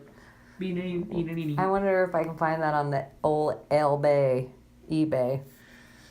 We know that this Mexico City fight is gonna be high in the air. Number one factor we always talk about here at LaTB. Altitude is gonna change your mind and fatigue you incredibly fast. You see guys with notoriously good fast tanks, Cain Velasquez and a million other people. That you need a month, 30 days, 90 days, some dudes take of getting that climatized. So people that are up there training, usually the Mexican local fighters do have an advantage in the cardio and in the damage and just being Is able to win. Mexico City rounds. high? Yeah, I believe this is one of the higher places that the UFC goes. I can't tell you the feat, but it definitely notorious. You're going to end up hearing it as this week goes on, people talking about the altitude, and You heard it here first. whoever says, oh, I'm just coming in 4 to 7 days, think about this. It will affect their fighting style. I guarantee it. Their warm-up will be like a whole entire fight, and they'll be like, uh-oh, I just blew my wad in the warm-up. That's a regular warm-up. Yeah, your lungs are still they don't have time to adapt. You need more time. Just a little fun fact in this long life catch and check. Dang, you are right. 73,000 or 7,300 feet in Yeah. altitude. You're gonna be wheezing, homie. That's more You than better not Denver. be smoking. You better not be smoking. Yeah, so Cowboy would get up there and be like, oh, it's hard to breathe. My Budweiser tastes a little thick. It is not. That was a great cowboy impression.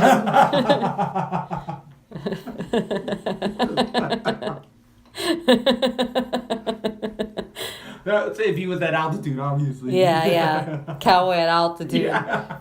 You're known for that, though. Everyone's like, the Bean's got the best cowboy at altitude impression. God damn it. So, starting off, well, the main event is Pettis versus fucking Marino. Marino, not Morales. Moreno's a young and up and coming buck, but we're gonna start from the bottom up with Jordan Randini versus Alvaro Herrera. Herrera's coming off as a 27-year-old loss versus Vicente Luque in a Darce choke a year ago. And before that, having a win, a TKO over Vernon Ramos, who's not in the UFC, and that ended up being his debut. Randini, how am I pronouncing that? I feel like I get it wrong. Jordan Rinaldi Rinaldi versus Alvaro Herrera. So, Rinaldi ended up losing And his Rinaldi's debut. nickname, All Day. Well, All Day is much easier. So we're going to go with All Day. He went in short notice against Abel Trujillo. That was like 10 or 11 day notice. His prior fight fell out. He ended up losing a decision. It was a valiant effort. Got out-muscled a lot. I think he learned a lot in his loss and is going to take that next step up. Getting better. You're going to see a lot more from him now that he's realized the caliber fighter he has to get prepared for. And Herrera has already been in the middle of the competition and came out win and loss. So I think that the altitude is going to play a lot here. This is the first fight of the night. I feel like Rinaldi is going to suffer in the cardio, and he tends to keep the fight standing. His ground is okay. His takedowns are okay. But there's nothing that really ever popped out at me. He tends to grind fights out a little bit more, but I think that Herrera is living there. He's probably making training camps near wherever he's at, and I feel like Herrera is going to end up winning a decision. It's going to end up being cardio-based. I just feel like this is an evenly matched fight. Here at LaTB, we tell you to stay away from the very first fight, and there's good reason to stay away from this one. Just watch it. Don't get it on your DK. I don't think that this is a blowout either way. I think that this is a decision. Going with Herrera for now. How do you feel about this fight? I think you said everything. I have Herrera decision, but I will stay away from this. Herrera does not have a good enough record and a solid enough tape for me to feel confident about this. It's the first fight of the night. Right now, Alvaro Herrera, decision, done. Don't have anything else to say. Moving on to the next fight, we have Joseph Morales at flyweight versus Roberto Sanchez. Roberto is Roberto. I don't know how to say that on there. Roberto in my white voice. Roberto. I know, Roberto Sanchez. But why Sanchez? Roberto Sanchez. That's it. But It sounds like he sounds like might be like first or second generation. oh, I Roberto definitely- Sanchez. He's just American. Roberto Sanchez. Coming out of Texas, out of Gracie Baja, Houston. Joe and Robert. Debuting. Or Bobby. Yeah, Joe and Bobby. Joey and Bobby. Bobby Sanchez. Bobby Sanchez. There you go. All right. Don't they have nicknames? Because now it's Bobby. So, Bobby's coming in, debuting from the LFA scene, getting submission a month ago versus guys that are also in and out of the UFC. He's definitely not... I don't know if he's a champ out of there, but he got picked up by the UFC. This is also against the debuter in Joseph Morales. These guys, Morales has a few knockouts out of the CFFC and the other organization, I couldn't tell you. It's a mid-Iowa scene. He's coming out of Team Alpha Male at 22 years old, fighting now out of Sacramento. This young guy they're definitely both up-and-comers. Well, at 31, I guess Bobby Sanchez isn't that of an up-and-comer. 31, he's making a run. Morales definitely has way more room to grow. I think that Sanchez has to get this fight to the ground, but I think that Morales is Team Alpha Male in wrestling. I feel like he has a wrestling background. And then I'm going to stifling Sanchez, and Sanchez is going to jump for a lot of submissions, but it might not end up coming out for him. I feel like Morales can just sit on top position for 3 rounds and win a decision. If there's a submission, it's going to be Sanchez.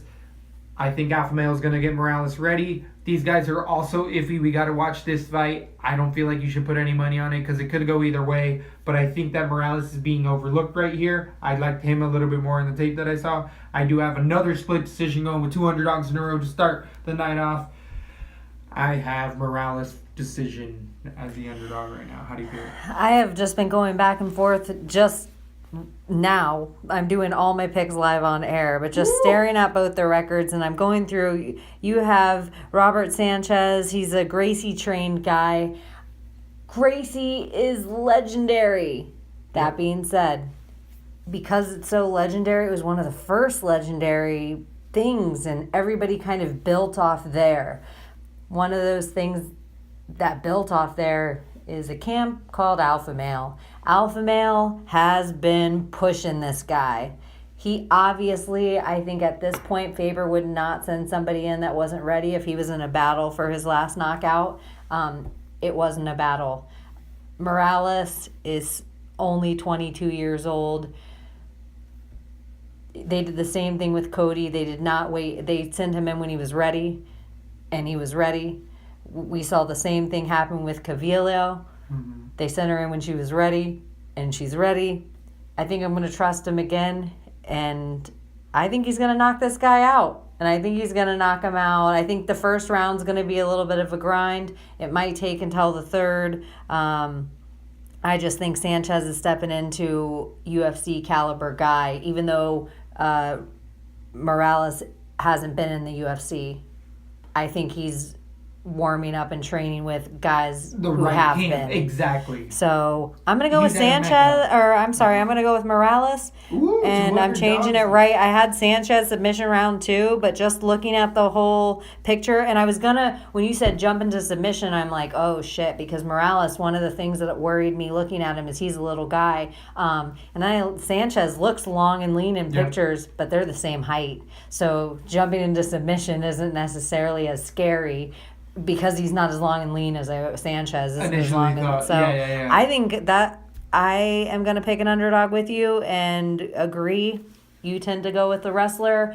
T. Woods is the reason I'm going to trust that right now and feel like the wrestlers are starting to figure out how to build a perfect defense for this. So Morales, KO, round 3. Ooh, getting the finish on the second bout of the night.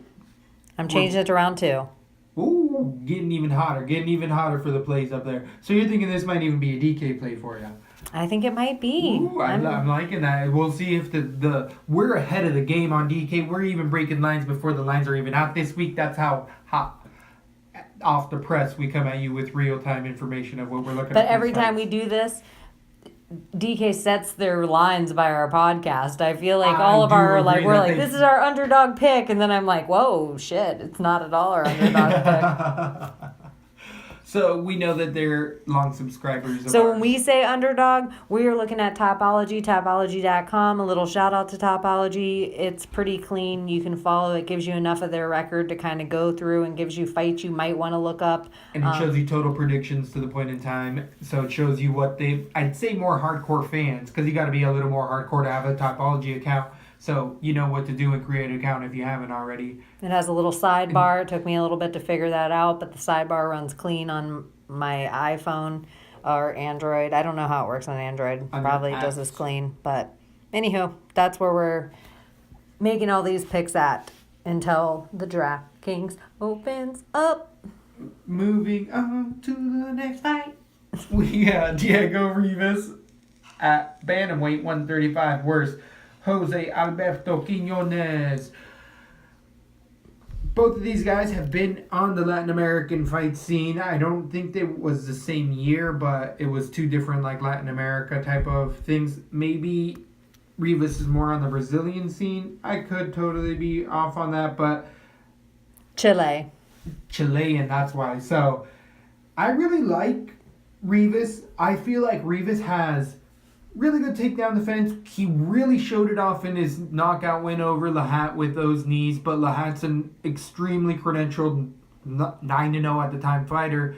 Got eaten alive by a knee, but that came from really good movement from Rivas, really good takedown defense, and then crisp striking. I feel like I remember Rivas having a piston of a right hand, and it scared Lahat into shooting more, and it set up a beautiful knee.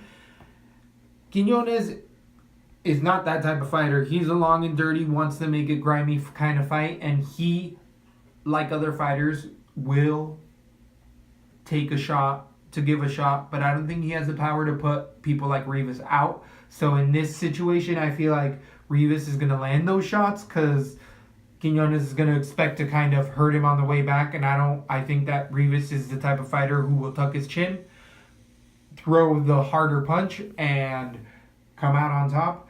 His takedown defense is what is making this fighter next level, I feel like he's now in the States and training at other spots. The altitude King's does scare me MMA. a little bit. At a King's, so top notch. He's fighting Dariush and all sorts of other beasts. I definitely think that the cardio is going to go to Quinones if he's in and around there, but he's also out of San Diego, so out of alliance with Quinones. I just feel like on the ground, Quinones stands a chance to finish the fight, but I don't think that Rivas is even going to allow it to get there. If it does, though, I feel like Rivas is strong enough to directly pull out of that. Any fight, this whole fight card could go to decision because of the altitude. Just so everyone knows. So if people are like, why isn't this a 3-round war? These guys are fighting so high up in the air that they can slow down after the first 2 minutes of a fight. I do have Rivas, though, finish it TKO round 1. I think that right hand lands hard in the first. Quinones goes down, crumples up. This is my... this is the fight that I think should be 8-1, 8-1. I think... Ooh. I'm surprised that Rivas is such a favorite here. I think Quinones is a dirty, grimy fighter. Yeah. I think he's proven himself in, I think, just as many UFC fights as Rivas has. They both came... Yeah, you said different Ultimate Fighters. For me, Quinones, the thing I like about him right now is his camp. I think he's going to be prepared for the punches. I do think we might see a boring fight. I think we're going to see a lot of where you want to see Rivas unleash his piston, but it's going to be a lot of holding, grappling, him getting out. It's all on how good his takedown defense is. You know how you always say that? The first takedown. You said it in the Maya Woodley fight. This first takedown will tell us how the whole rest of the fight will go. And 100% right. And I kind of feel this way about this. I almost feel like we're about to watch the Maya Woodley fight again. I could see that. I could totally see that happening. That's a good call. And so I went with Woodley on the last fight. I have Quinones' decision right now, but I feel like since I went with Woodley on the last fight, I'm going to go with Rivas' decision. I'm going to change it right now because I think it's a lot of the same style. I hope he has the same kind of defense as Woodley. I got to think he does coming out of Kings. He has to have a decent background going on. So it showed against the high-level Lahat Israeli wrestler. Both young up-and-coming guys. Yeah, they're both going to go far. I'm so interested in this. It's a fun fight. I can't wait for the fight. So I'm changing it on air again. Oh. I want to go with... This one's a battle for me. Yeah. I almost want to go with Quinones here. I definitely think it's a good one for the fans. I'm going to go with the hometown. I know he's fighting out of Alliance. I got to think he knows the altitude better than anyone and got back there in the right amount of time. He was not I'm going to go... I'm going to just add a cardio. I'm going to switch it back. Quinones' decision. You're hearing some on-air magic right now. You don't know how hard it is for us to be switching these guys back and forth on our panels here, but we're getting it done. So, moving on to the next fight after that nail-biter, we have Hani Yahya versus Enrique Briones at bantamweight, 135 pounds. We have seen both of these fighters. Briones is also off the Latin America fighter. He's definitely a little bit more aged at 36 years old. He's been fighting out of California after the show, coming off of 2 last losses against Cody Garbrandt in a decision, which now when you think about that, looks a little bit better 2 years ago. And then his last TKO lost 8 months ago against Douglas Andrade, which I believe it's like Douglas Dos Santos or Douglas Andrade is... I thought we just saw him recently fight. I could be getting those Brazilians mixed up because that tends to happen. I think so too. I think you're right. It was that guy. So that dude was a little tank and he ended up being a piston. But either way, Briones, I think the age has probably been his biggest disservice. Is just he has all the tools, but sometimes he can't pull it off because he's not as fast. The heart's there, but the body's not as much. He's just always been a slow... For me, looked like he was always a step below, and he's really crafty, but that craftiness only gets him decisions. He's not really finishing too many people, especially at this level. In this fight, though, against Hani Yahya. We know where we're getting with Hani Yahya. This is BJJ elite. People at one point in time said he was Damian Maia-esque. He fell in love with his striking, lost a couple fights, has come back on a streak, has lost recently in a decision against his last fight against Joe Soto. Joe Soto is also a top contender. That's a decision fight. And then prior to that, Hani Yahya was on a 4-fight streak, submitting people like Matthew Lopez, Tanaka, all sorts of other crazy Russian names, Ben Ford as well. You know Hani Yahya uses really bad takedowns. These Brazilian guys all have just very slow telling takedowns that if you can time knees, you're going to be able to catch them with it. And Yahya, if we know anything with him, is that his grappling takes him so far and his gas tank always fails him. I don't think I've ever seen a fight where Hani Yahya has ever looked like he fixed his gas tank. So I don't expect that happening now. I can see that he's a heavy favorite, and I feel like that is just because you see a direct line. If Yahya chooses to go into the grappling, if he can get Briones down, which I think he can. Briones' takedown defense isn't that great. The later this fight goes, though, the more of a decision it's likely to come. And even then, Yahya can finish submissions from angles that Briones can't. I don't think Briones has too much power in general. This is going to be a scrap. I think that there's money to be made on Briones. He's going to be the underdog here. I do have the favorite submission coming in round 3 for Yahya as my pick, but I think the real money is on the underdog here. If I would bet it, it would be on Briones, but my official pick going with Yahya. How do you feel? Yahya is the heavy favorite. If he is expensive on DraftKings, don't put him on anything. I think he is underwhelming as a fighter. I never thought he was UFC caliber. And Briones, he's not UFC caliber anymore. So I think this is going to be a boring fight, a boring decision because of all the reasons you said. Yahya loses all his abilities to submit someone the later the fight goes, and his submissions are so slow, they are so telling. So an old man can get away from the submissions. Power's the last thing to go. Yahya's never proven to have a super good chin. Briones doesn't have hopefully too much more power. I'm just going to go with a boring decision, Yahya. I think he's going to get within 60 points somewhere, and you're going to pay 9-3 for him. Right. So stay away from Yahya. Even though I have Yahya decision, I think he's going to be a heavy favorite, but it's going to be a grinding fight. And it's you not said going to be given up. Your gas tank, his gas tank always goes. Always. And where are we fighting? In elevation. That's exactly. Yahya will be cashed by the time he gets the ability to submit someone. Round and a half, for sure. For sure. All very valid points. This is just top-notch breakdown information you're hearing right here on Let's Blow in the Bean. We are moving on to the next fight with a flyweight bout between Justin Ortiz versus Hector Sandoval. This is I love any Dustin Ortiz fight. Everybody knows I'm a Dustin Ortiz fan. He's definitely win 1, lose 1, win 2, lose. But he's at the top 10 division. He's only losing to guys that are being potential contenders. Ray Borg, the next recent contender. Last loss, though, being to Brandon Moreno via rear naked choke submission. Moreno's headlining this card later on, and Moreno's being a sneaky underdog. We know what we're getting with Dustin Ortiz. Dustin Ortiz is going to bring that wrestling fire at you. He wrestles, and then wrestles some more. Always had a proven gas tank.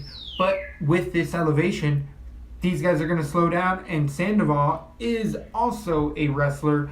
Much younger in the sport. Definitely a bit. He's older than Ortiz by 2 years, but as far as coming in, I feel like Sandoval's only had 2 to 3 fights, where Dustin Ortiz has already had 10 fights, and they've all been against top 10 guys. So Ortiz is much more proven, much more crafty. He has proven multiple times over in fights that if he can get you down, he will hold you down for 3 rounds, and he has the angles to do that and the cardio to do that. I don't think Sandoval's really experienced the wrestler to the ability of Ortiz, and I do tend to go with the wrestler for these reasons. Ortiz's few losses that he's had to Juicy Formiga in a decision which was controversial, and then prior to that he had a loss to Wilson Hayes, who was also a top contender. I mean, the heart I like Dustin Ortiz. A reason is because of the heart. You know, that goes a long way with me with all of our picks and what we do. Dustin Ortiz always is trying to get top position, which always means he's winning the round, which usually gets him a fight to win the fight. Sandoval has been able to use his wrestling in reverse and keep people striking, and he has crisp striking. He's a team alpha male guy. We know they can get him ready. He has a team alpha male fight style. You're going to see that overhand right from Sandoval, and Dustin Ortiz has fought 3 or 4 alpha male guys. Dustin Ortiz knows how to duck under that overhand right and get a takedown and then hold it for X amount of time. I do feel like I've seen Sandoval gas a bit more against lower competition, and in seeing Ortiz do that, the competition being higher, I just give that factor to Ortiz. I think that this is going to be a decision all day. I don't see a finish coming for either fighter. I think they're going to just neutralize each other everywhere. It's going to turn into a wrestling match. Their lungs are going to get heavy, and I got Ortiz decision. How do you feel about this fight? I am going to go with the big underdog here. Woo! By the looks of things. I like Sandoval all day in this. I am not impressed by what I've seen out of Dustin Ortiz in the last few years, and I think he has a win over Fun Size. Yep. Is that his win? A decision, split decision? An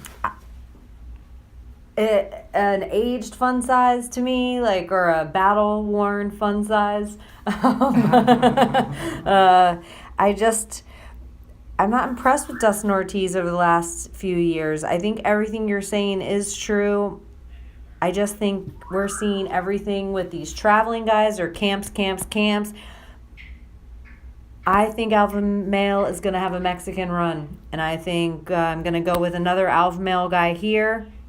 I think they're all going to be prepared. I like the fact that their whole camp's out there. That means they're getting in the right training, and maybe they went there a few weeks early. That's the hopes. We're going to look at all the weigh-ins, of course, and all that stuff and see how they all look. But I'm going to go with Sandoval KO round 3. Ooh. I'm going to hope these guys are ready. Alpha Male's known for their cardio, so I can't imagine Sandoval hanging around for too long around there and his cardio not getting better. So I like Dustin Ortiz, but he is worn guy to me. I don't know why. I want to look at his thing and think he's like getting. 32. You know what you're getting. So I'm going to go with a big underdog here. I never bet against Dustin Ortiz, but I'm going to tonight. And moving on. Ooh, spicy night in Mexico. No, we are still in the prelims. We are almost to that main card. This is the end of the prelims. I'd say we're getting tits deep into the card right now. It's getting there, like sinking, like a quicksand. Just, slowly moving, and now we're almost to the end. You know how you get out of quicksand? You fart all your way up. Do they teach you that in the Marines? Yeah, you get in astronaut position, and then you strain out and fart as hard as you can, and it'll bump you up slowly. That's actually just a theory of mine. I haven't actually tried it. You float on your back. I know how to float. That's what you try to float on your back, the same as in water. Have you heard of the whole quicksand paranoia as manufactured for movies only? And it's the truth if you look at it. Hey, how many people have you ever really known about quicksand? Ever? Anybody? Nobody in your life. No one dies in quicksand. Nobody does. But they wouldn't know. But everybody They grew wouldn't up, live to tell. That's how your parents kept you out of the woods. Exactly. That's exactly it. There might be quicksand over there. Quicksand! Ooh. I had a brother stuck in quicksand. It was more like a big pile of mud. Doo-doo. We all got chased in the woods. And my brother got stuck, and then our dad had to go get him out. And we got spanked and told to stop playing in the damn woods. Because of that quicksand. It'll suck your legs in. It'll suck your legs in. Like Davey and Maya. Yeah, exactly. Now that we are tits deep, we're going in with Brad Scott versus Jack Hermanson. This is a middleweight bout at 185 pounds. We finally got a little bit of weight on the card. These guys have fought a few times in the UFC.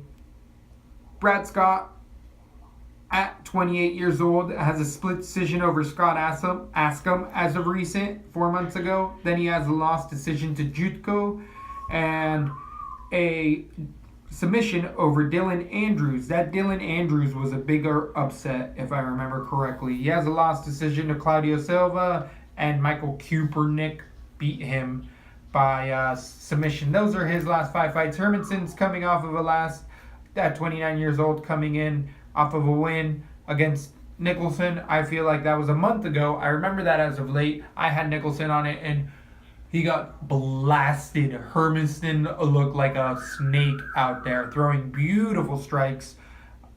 A lot of beautiful angles. A snake with arms. We had a snake, yeah.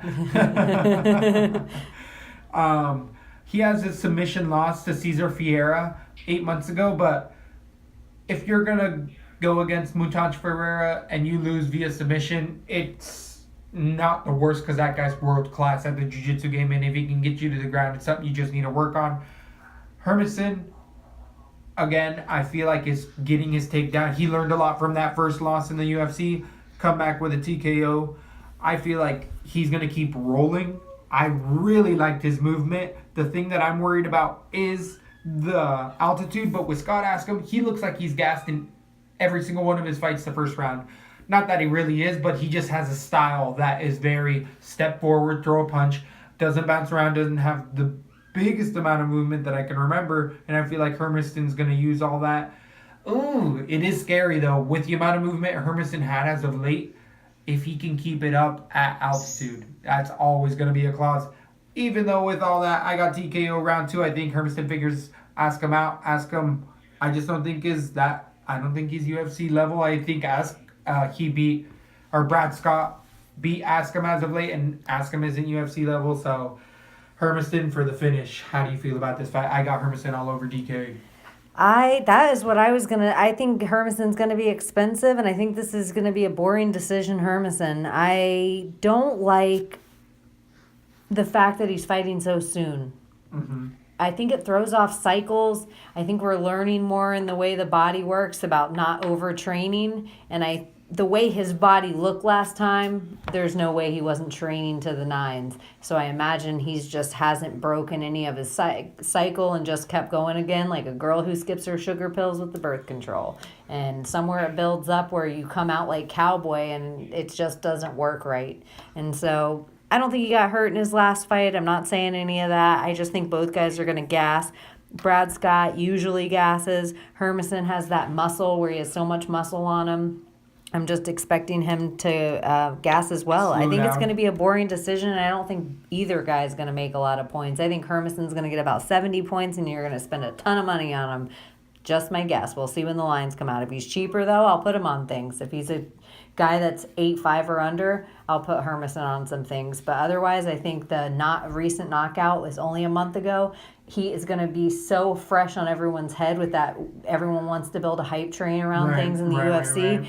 I just think he's going to be too expensive. So I was going to actually bring that up, and it's a good thing that you did say that with his 1 month ago finish, is he didn't have a full training camp, and did he just keep it rolling? Did he just keep that training camp going where the only thing that can be a flaw with that is that you didn't give yourself time to rest? You were supposed to rest, and instead of resting, you were like, oh, damn, I got another fight coming up. Okay, let's go. Yeah, exactly. I don't know if he took time off. I hope that there was a little bit of a break, and then he just decided to do a 3-week camp, and he feels like he can beat Scott with a 3-week camp, and I think he can. I think he can. So, boring decision in your eyes? On to Alejandro Perez versus Andre Southampton. Southampton is coming off of a loss in his debut in the UFC against Albert Morales in a split decision 4 months ago. Morales is coming off. He's been mixed in there. Prior to that, Soham hath had a CS reign, and he is a Muay Thai striker. Okay, takedown defense. He is flashy in his Muay Thai style-esque, and he wants to keep the fight standing. He can get controlled against good wrestlers. He hasn't seen many good wrestlers, and I feel like Alejandro Perez has come off of the Team Latin America show as well. He's always been a gritty fighter, a grinder. He's in Mexico. I know he goes to California and is training with, I feel like, Barrios or someone like that. Either Barrios or Quinones he's training with there. But Perez has consistently shown that he understands how to win the fights, and he'll do that with not necessarily powerful striking, but strikes that land. They're not going to knock you out, but he'll win decisions, majority decisions. His wrestling's got a whole lot better. He can take the fight to the ground with pretty good shots. His takedown defense is good as well. I just feel like Hamhath only has one avenue, and that's striking. That's the only way he wins this fight. If Perez wants to go to the ground, he can get there. Therefore, I give it to Perez. And if Perez, I feel like Perez's striking in and outside can beat the not generic, but the traditional style that Hamhath has, because you can see it's Muay Thai. So if you use MMA against that Muay Thai, you have an extra leg to stand on. So I feel like this is a decision. I feel like Hamhath is going to gas, because he tends to, especially first time Hamhath is going to be in Mexico. Even more of a reason. I could even change this to a finish by the end of the week. Perez for sure decision. How do you feel about this fight? Agree with you all day. I'm going to have Perez on everything. So far, going through this card, he will probably be, I don't know what it'll look like toward the end, but right now he will be on more of my DraftKings cards than any other fighter. I think Perez finishes this fight all day. So Hamhath has been underwhelming since he's come into the UFC, as far as I'm concerned. I think Perez is going to be on a run here soon. I think he's beaten a lot of good guys and handedly. I think the Morales fight that he was in was pretty exciting, even of recent. I don't know why. Was that a draw, the last fight he was in? The Albert Morales fight? It was a split. Oh, and it should have been. Uh-huh. It was good. So I just think he has more skills. I think Hamhath is just an underwhelming fighter. I think he's going to get submitted. I think he's going to run out of a gas tank. I think he's going to get a little ground and pound action, but Perez's style is usually with some heavy ground and pound to submission. He doesn't worry about trying to... I was a little bit confused. They both have the same opponent in Albert Morales, but we were saying that was turned over. I feel like it was popped on steroids or something. I feel like it's a 6-month suspension. It was something that wasn't mega. Maybe he even half told someone he wasn't trying to hide it, and it popped. Something along those lines. I think it's going to be an underwhelming fight. I do think it's going to be a finish, though. So I am going to put Perez on things. I am going to change it right now to Perez submission round 3. But I could move up that to 2. I do think I could move up that to 2. I'm going to move that. I think you have a point. And I do think that a finish is coming. I was leading on to that earlier. I do have a TKO. I think it's just ground and pound, gas tank. I think it's a gas tank win. I don't think so. I think it's a ground and pound, so Hamhath gives his back and then submission. Kind of like that Conor Diaz finish. I think it's kind of similar. But it's not going to be a TKO, hit him and quit him, walk over him, they're dead. No, it's going to be a lot of work. Moving on to, this is the fan favorite of the night. I can't wait for this fight. This is going to be awesome. We have Rashad Evans at middleweight versus Sam Alvey. Sam Alvey's family, everything. Last fight coming off of a loss to, who was that? Talis Latis in a decision. Prior to that, coming off of a big streak, knocking out everybody in the mama. We know what we're getting with Sam Alvey. Devastating power. Okay takedown defense. Okay, not great. Okay. And power. Power from awkward angles. He doesn't really throw a punch to take a punch. Sam Alvey throws a punch when it's there. Doesn't try to overextend. Sam Alvey does gas. Sam Alvey's going to be up in Mexico. But if there's a fighter that I hate almost as much, not hate, but I really have just thought has needed to step away for a long time with all of the surgeries and just everything that's happened, Rashad Evans does not need to be fighting. I don't know how far Sam Alvey's going to keep going with the latest fight. He needs to get a good comeback and a good winning streak coming, and I feel like he's going to get that coming with Rashad Evans. We called a lot of upsets for Sam Alvey because his grittiness and power, and Rashad Evans is not the Rashad Evans of late. If you look at his Rashad Evans as of late, I've said it for every single one of his fights. His knees are shot, slow, bad takedowns. He just can't shoot, doesn't move like he used to. I don't want to say punchy because he sounds like he knows what's going on, but his body has been in it for too long. At 37 years old, he came off a collegiate wrestler. He's dealt with weight in his life, good and bad. He's had other life tribulations that have just not worked out for him. Rashad Evans just needs to stay away with all of his faculties. Next time Rashad Evans fights, Uh-huh. you don't ever have to go through any of that again. Right. Because that is how I don't want to hear anything else about him again. I don't even want to watch him fight again. So I totally agree. We've talked about him a few times, like this guy the needs same that we're like, over all and right, over dude, again. here's your props, please, but we never again. Never again. So I picked against Rashad Evans, and I'm going to keep making money that way with Sam Alvey. I'm going to say TKO round 1 or 2. This can turn into a slop fest of a fight due to the gas tank and the high altitude. But I got Alvey. Round 1, TKO. I'm going to have Alvey all over my DraftKings. I think it's an easy pick here. Sam Alvey has thunderous punches. Rashad Evans is past his prime with a weak chin. I don't even think we're going to have to worry about Sam Alvey's cardio at all. I think Smiling Sam's on the right stage. This is a good spot in a card for him. He might have a lot of eyes on him. Not worried about his takedown defense at all. Sam Alvey, KO round 1. Put him all over your DraftKings. I think you'll be able to get him for pretty cheap. I think Rashad Evans might just be a bigger name for the DraftKings pickers is my hope. Right. So, Smiling Sam will have me smiling all over my DraftKings with 120 plus points. He doesn't throw a lot of punches though, people. So if we go into round 3, I'm sorry ahead of time. It's the truth. Moving on to the next fight, we have the main card with Rashad Evans and Sam Alvey, by the way. Oh, never Last mind. few, yeah, we already did that. Oh, We covered that. Jesus. Time machine, people. We have jumped in time a few times. With this, we have. I think it's August. I think it might be August. Sorry, Florida. And we are coming to you out of Florida, and we have a tropical storm on us right now. We did have the descent. That's how committed we are to you people. You don't even know what's going on outside. So, with the next fight at featherweight, 145 pounds, we have about between Martin Bravo versus Herberto Benani. That sounds like a fun name if I said it right. Bendane. Humberto Bendane. Martin Bravo. So,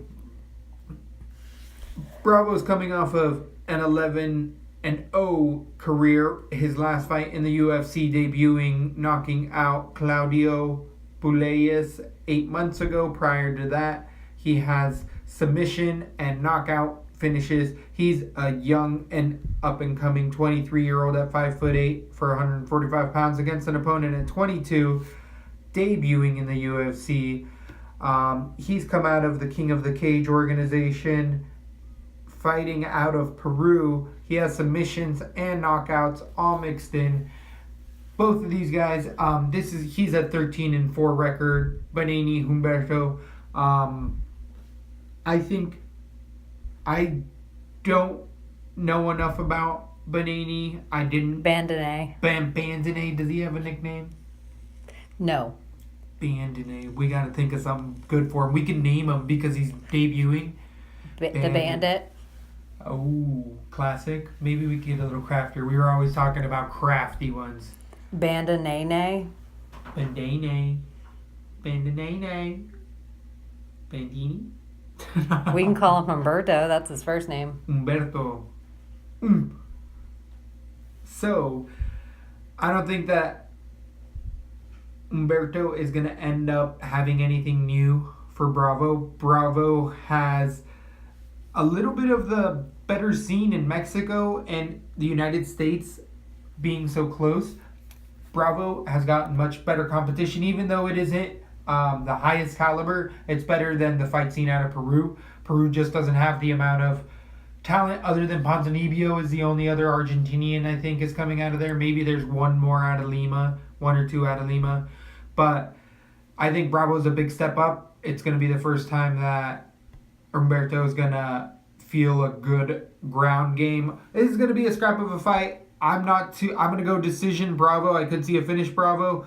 I'm going to stay away from it just because I'm going to watch these two guys and see where they go in their career. Both up-and-comers are going to have a fun time in the UFC. I think both these guys are one to watch already. I think this potentially could be a fight of the night. Agreed. I think Bundane is going to be one of those 22-year-old, holy shit. I think he's the one to watch. He's also coming from a place that I'm not so worried about the altitude involved. He seems dangerous in so many different aspects. I don't know enough about him. I know Bravo fought in the UFC, but in the UFC against other people that I didn't know enough about. So I think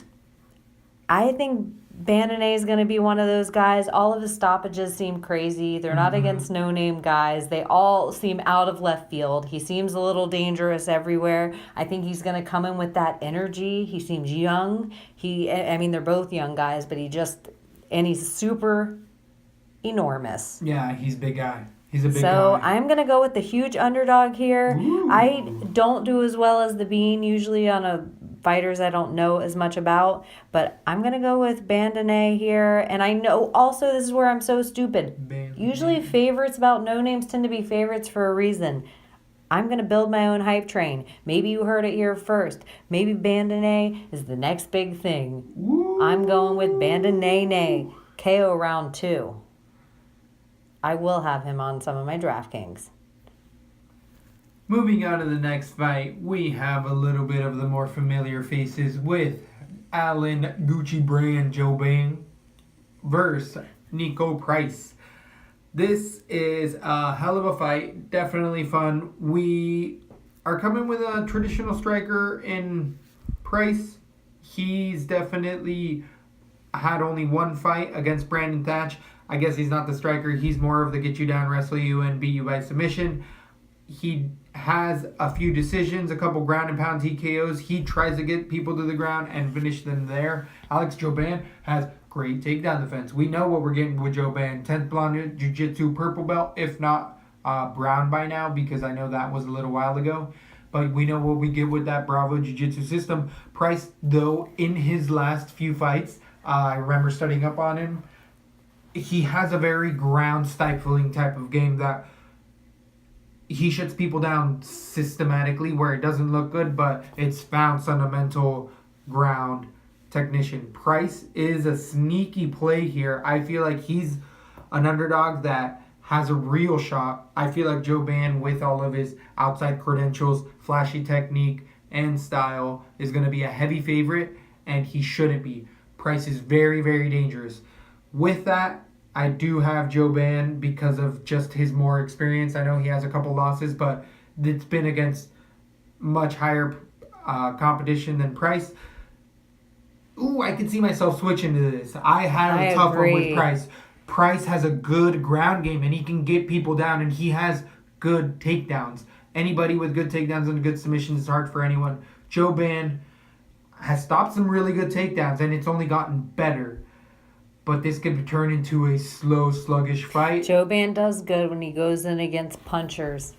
Like guys that'll stay and swing with him, he tends to KO him or decision him. Every single time he goes into with any guy that has any kind of ground credentials, any at all, whether it's wrestling, jiu-jitsu, anything, we're screwed. We're screwed. And I like Jouban and everything in me. I had Jouban decision. It was an easy one to pick. Jouban decision. But the more I look at all his record, he doesn't like any guy with a ground game. I got to think Nico Price can figure that out if I can just stare at this record. Yep. Nico Price does have a ground game, and he's dangerous as hell on his feet.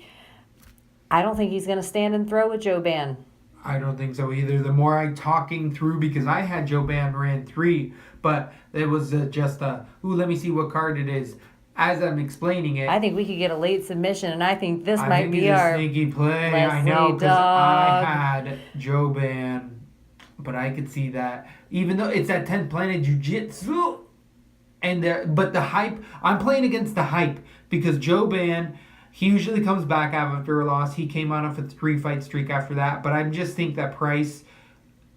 I liked everything that I saw. Jouban has a name, and we see a lot of times that the name. He has a show with Kerry Bryant. He I think has this is our podcasts, Leslie he Smith does underdog his pick stuff. of the week. Nico Price. Nico Price, you At heard it here. I 170 think he's going to be pounds. one of the cheapest guys on the friggin' card, and if you get him, you can fill your card with whatever you want. The hybrid. But I think you listen to us here, because if Joe Ban does win this fight, it's not going to be by a knockout. It's going to be by a decision. It'll be an exciting decision. This is the other contender for the fight of the night. I totally agree with you. I think you are 100% right. I think Nico Price is a sneaky little pick here. He has a lot more talent than people are thinking. He's coming out of American Top Team, Oh, yeah. the hottest camp right now. They know how to beat So a lot of people. I think he's a sneaky little pick, and I think he's going to be really cheap, people. So just Submission so round you 3. knows. Put him on it. Put All it on this the board. this long podcast, it all paid off. You get there with Finally the got co-main. your Leslie Smith underdog pick of the week. And it brought itself to us. We didn't force that. It kind of admitted, and that's why it tends to be so good. Moving on to the co-main event, we have Ronda Marcos versus Alexis Grasso. Alexis Grasso coming off of a hype train. I have definitely succumbed to the hype and thought that she could beat people in her... She could beat Felice Herring, but Felice Herring has turned it on to the next level. Felice Herring is a top contender now. Grasso is getting there. She needed this. Grasso's going to look even better than she did before. I think, though, with Grasso, what's limiting with her is that she's still fighting out of her Lobo gym, where it's her and Aldana. They're beating each other.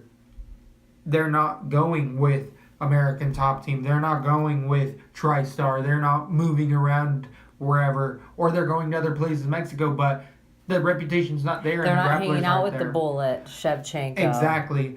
Shout out Rose Namajunas. What up, girl? I have been a Grasso diehard fan because of her traditional boxing. Beautiful. She has good takedown defense against lower caliber competition. But once she can get taken down, she tends to get up. With all that said, I think Grasso still has a long career in the UFC, but I think this fight all the way goes to Ronda Marcos' decision. I just see Ronda Marcos using her wrestling. She's a dark horse in the house. We know where we're getting with Ronda Marcos. She's wrestling. Her striking has gotten better. She throws a lot more kicks because she feels more comfortable with her ground game, which only makes her more dangerous. Grasso none of these ladies have tons of power, but what I like with Marcos is that she's throwing her legs a lot more in there, and on the ground I give it to Marcos all day. I even think Marcos can just put her on the ground for 3 rounds and make this a decision. I'm even going to put Marcos, if she's a little bit cheaper, on my cards as well, because I feel like it can be a heavy pitter-patter of her on top position, just landing those rapid significant strikes where it's 90 for 3 rounds, because she's going to be on top position. How do you feel about this fight? Grasso was a hype train that got mowed. I never was a huge fan. I didn't watch a ton of stuff that made me really excited about her coming in. The women's division is growing leaps and bounds, as will Grasso. Marcos has grown leaps and bounds. We've watched her grow in leaps and bounds. Grasso is by no means as good as a wrestler as Carla Esparza was. Not even close. And that's the one place you got to give Cookie Monster her due, is in her wrestling credentials. And I really like Alexa Grasso. I think she has ways to go. I just think Ronda Marcos is already there. That being said, I think this is where the UFC is silly. I think this is them trying to give Grasso one. I agree. For the hometown crowd, build the women up, and I don't think it's going to work. Way too tough that being said, if Grasso is more expensive than Ronda Marcos on DraftKings, I will put Marcos on almost every card as well. I agree with you in every way here. I got Marcos' decision. We're in Mexico City, me being the bean. I should be going with every Mexican fighter, and I initially thought when we were starting this podcast that I would tend up just kind of biasly going versus the Mexican, but I don't. No, if I don't see the fight going that way, I don't see the fight going that way, and this is one of those fights that I think where we're gonna say, "I told you so." So Ronda Marcos. Ronda Marcos is cheaper than Grasso. That is where my teeter-totter will go. Take down heavy night. Moving to the main event of the evening with Sergio Baby Pettis versus Brandon the assassin baby Moreno. What's Baby Pettis' nickname? The Phenom is Baby Pettis, right? Yes. He was crowned. Yes. He was crowned Baby Pettis, and yes, it is Baby Pettis. This is a 5-rounder. I don't believe either gentleman has been in a 5-round fight that I know of. Maybe in a prior organization, but nothing like the main event at altitude. Both of these fighters are coming in from out of town. I feel like Moreno's coming out of that Northern California scene.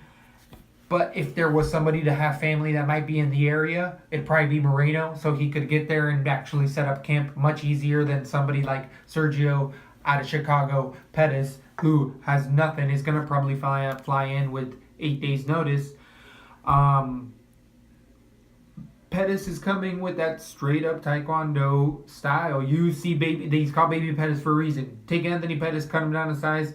Actually, a little bit crisper striking. I think that Baby Pettis has better striking than his brother. The power's just not there. Never have been there. He kills people by 1,000 cuts. Has good gas tank. He's gotten his cardio in check, but he's never been at this altitude that I can think of.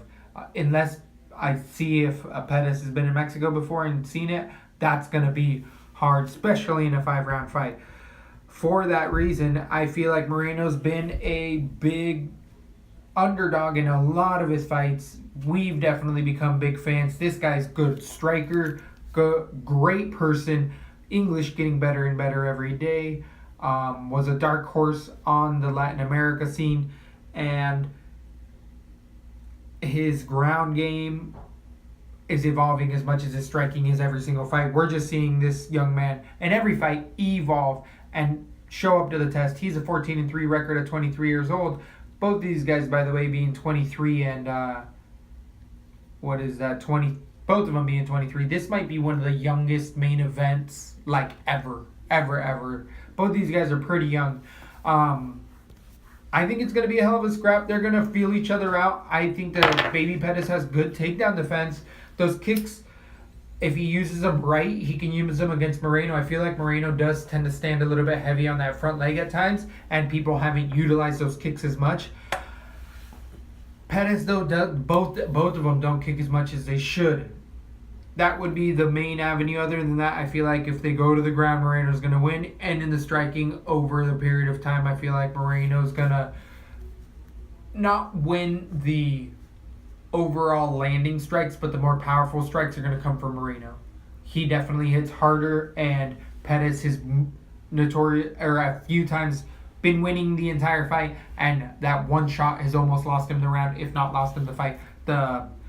He's come off of that last fight off of Barrios, or who is it, Benoit, and then he came off of a 3-fight winning streak. But he stepped up his game. I just think Moreno's on a higher trajectory than Sergio Pettis right now. I think this is good for both of them. It's going to be a fun fight on Fox.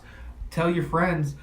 It's going to be a scrap. It's going to take a little while, but I think Moreno's going to end up hurting Pettis with a kick to the body and then jumping on submission. So I'm going to go submission round 4. Altitude's going to play a role. Moreno Darce choke. How do you feel about I got Moreno submission, rear naked choke, or a head and arm. What's that choke called? I just said Darce choke. Oh, That's exactly what I was just saying. Yep. Okay. Or no, wait. There could be a triangle choke. Triangle choke. Okay. Yeah, something like. But we Arm both triangle, see kind of the triangle. same thing. Yeah. Here's my thing on this. I think the UFC has been fluffing Pettis. I think Sergio has had a couple of gimme fights in his last few fights, building his name up as far as his rankings concerned. Yeah. I don't think Moreno is a gimme fight. I think Moreno has had no favors coming into the UFC. Anywhere. I think if anything, the UFC's tried to stifle Moreno, and this is the first time they're being really friggin' smart and using Moreno where they should, in Mexico City. Yeah. I think this is one for any fighter that's lost tonight. I think this is one so the fans can go home and celebrate. I think Brandon Moreno is going to submit Sergio Pettis because neither has the power to knock the other out, in my opinion. So I think he will submit him. I just think it's going to be a little earlier than your pick. I think submission round 3, but I could even change that to round 2. I don't think Sergio has been in the ring with a guy as hungry and really likable and the UFC could build a whole Mexican fan base around He's this the kid. next Cain Velasquez, Kevin Gastelum. Gastelum is tough because he's first generation American, and his Spanish is like my Spanish is broken Spanish, where English was more of his first language. Where Moreno is a Mexican, like he grew up in and he has a talent, and he's the type of person where everybody that's ever met that guy is like, he is the nicest kid in the world. We're Nobody Team says Assassin anything Baby, bad. it sounds like. Yeah. We're Team Assassin Baby. We Well, just decided. I think, yeah, I agree with that. We are Team Assassin Hashtag Baby. Team Assassin Baby right here on Lesbo and the Bean. Woo! For all things Lesbo and the Bean, lesboandthebean.com. Follow us on Twitter at Lesbo and the Bean. And I think that's it. I think you've had a big old show. Big old sandwich of a show. $7 sandwich. All the toppings. Let's move the beat!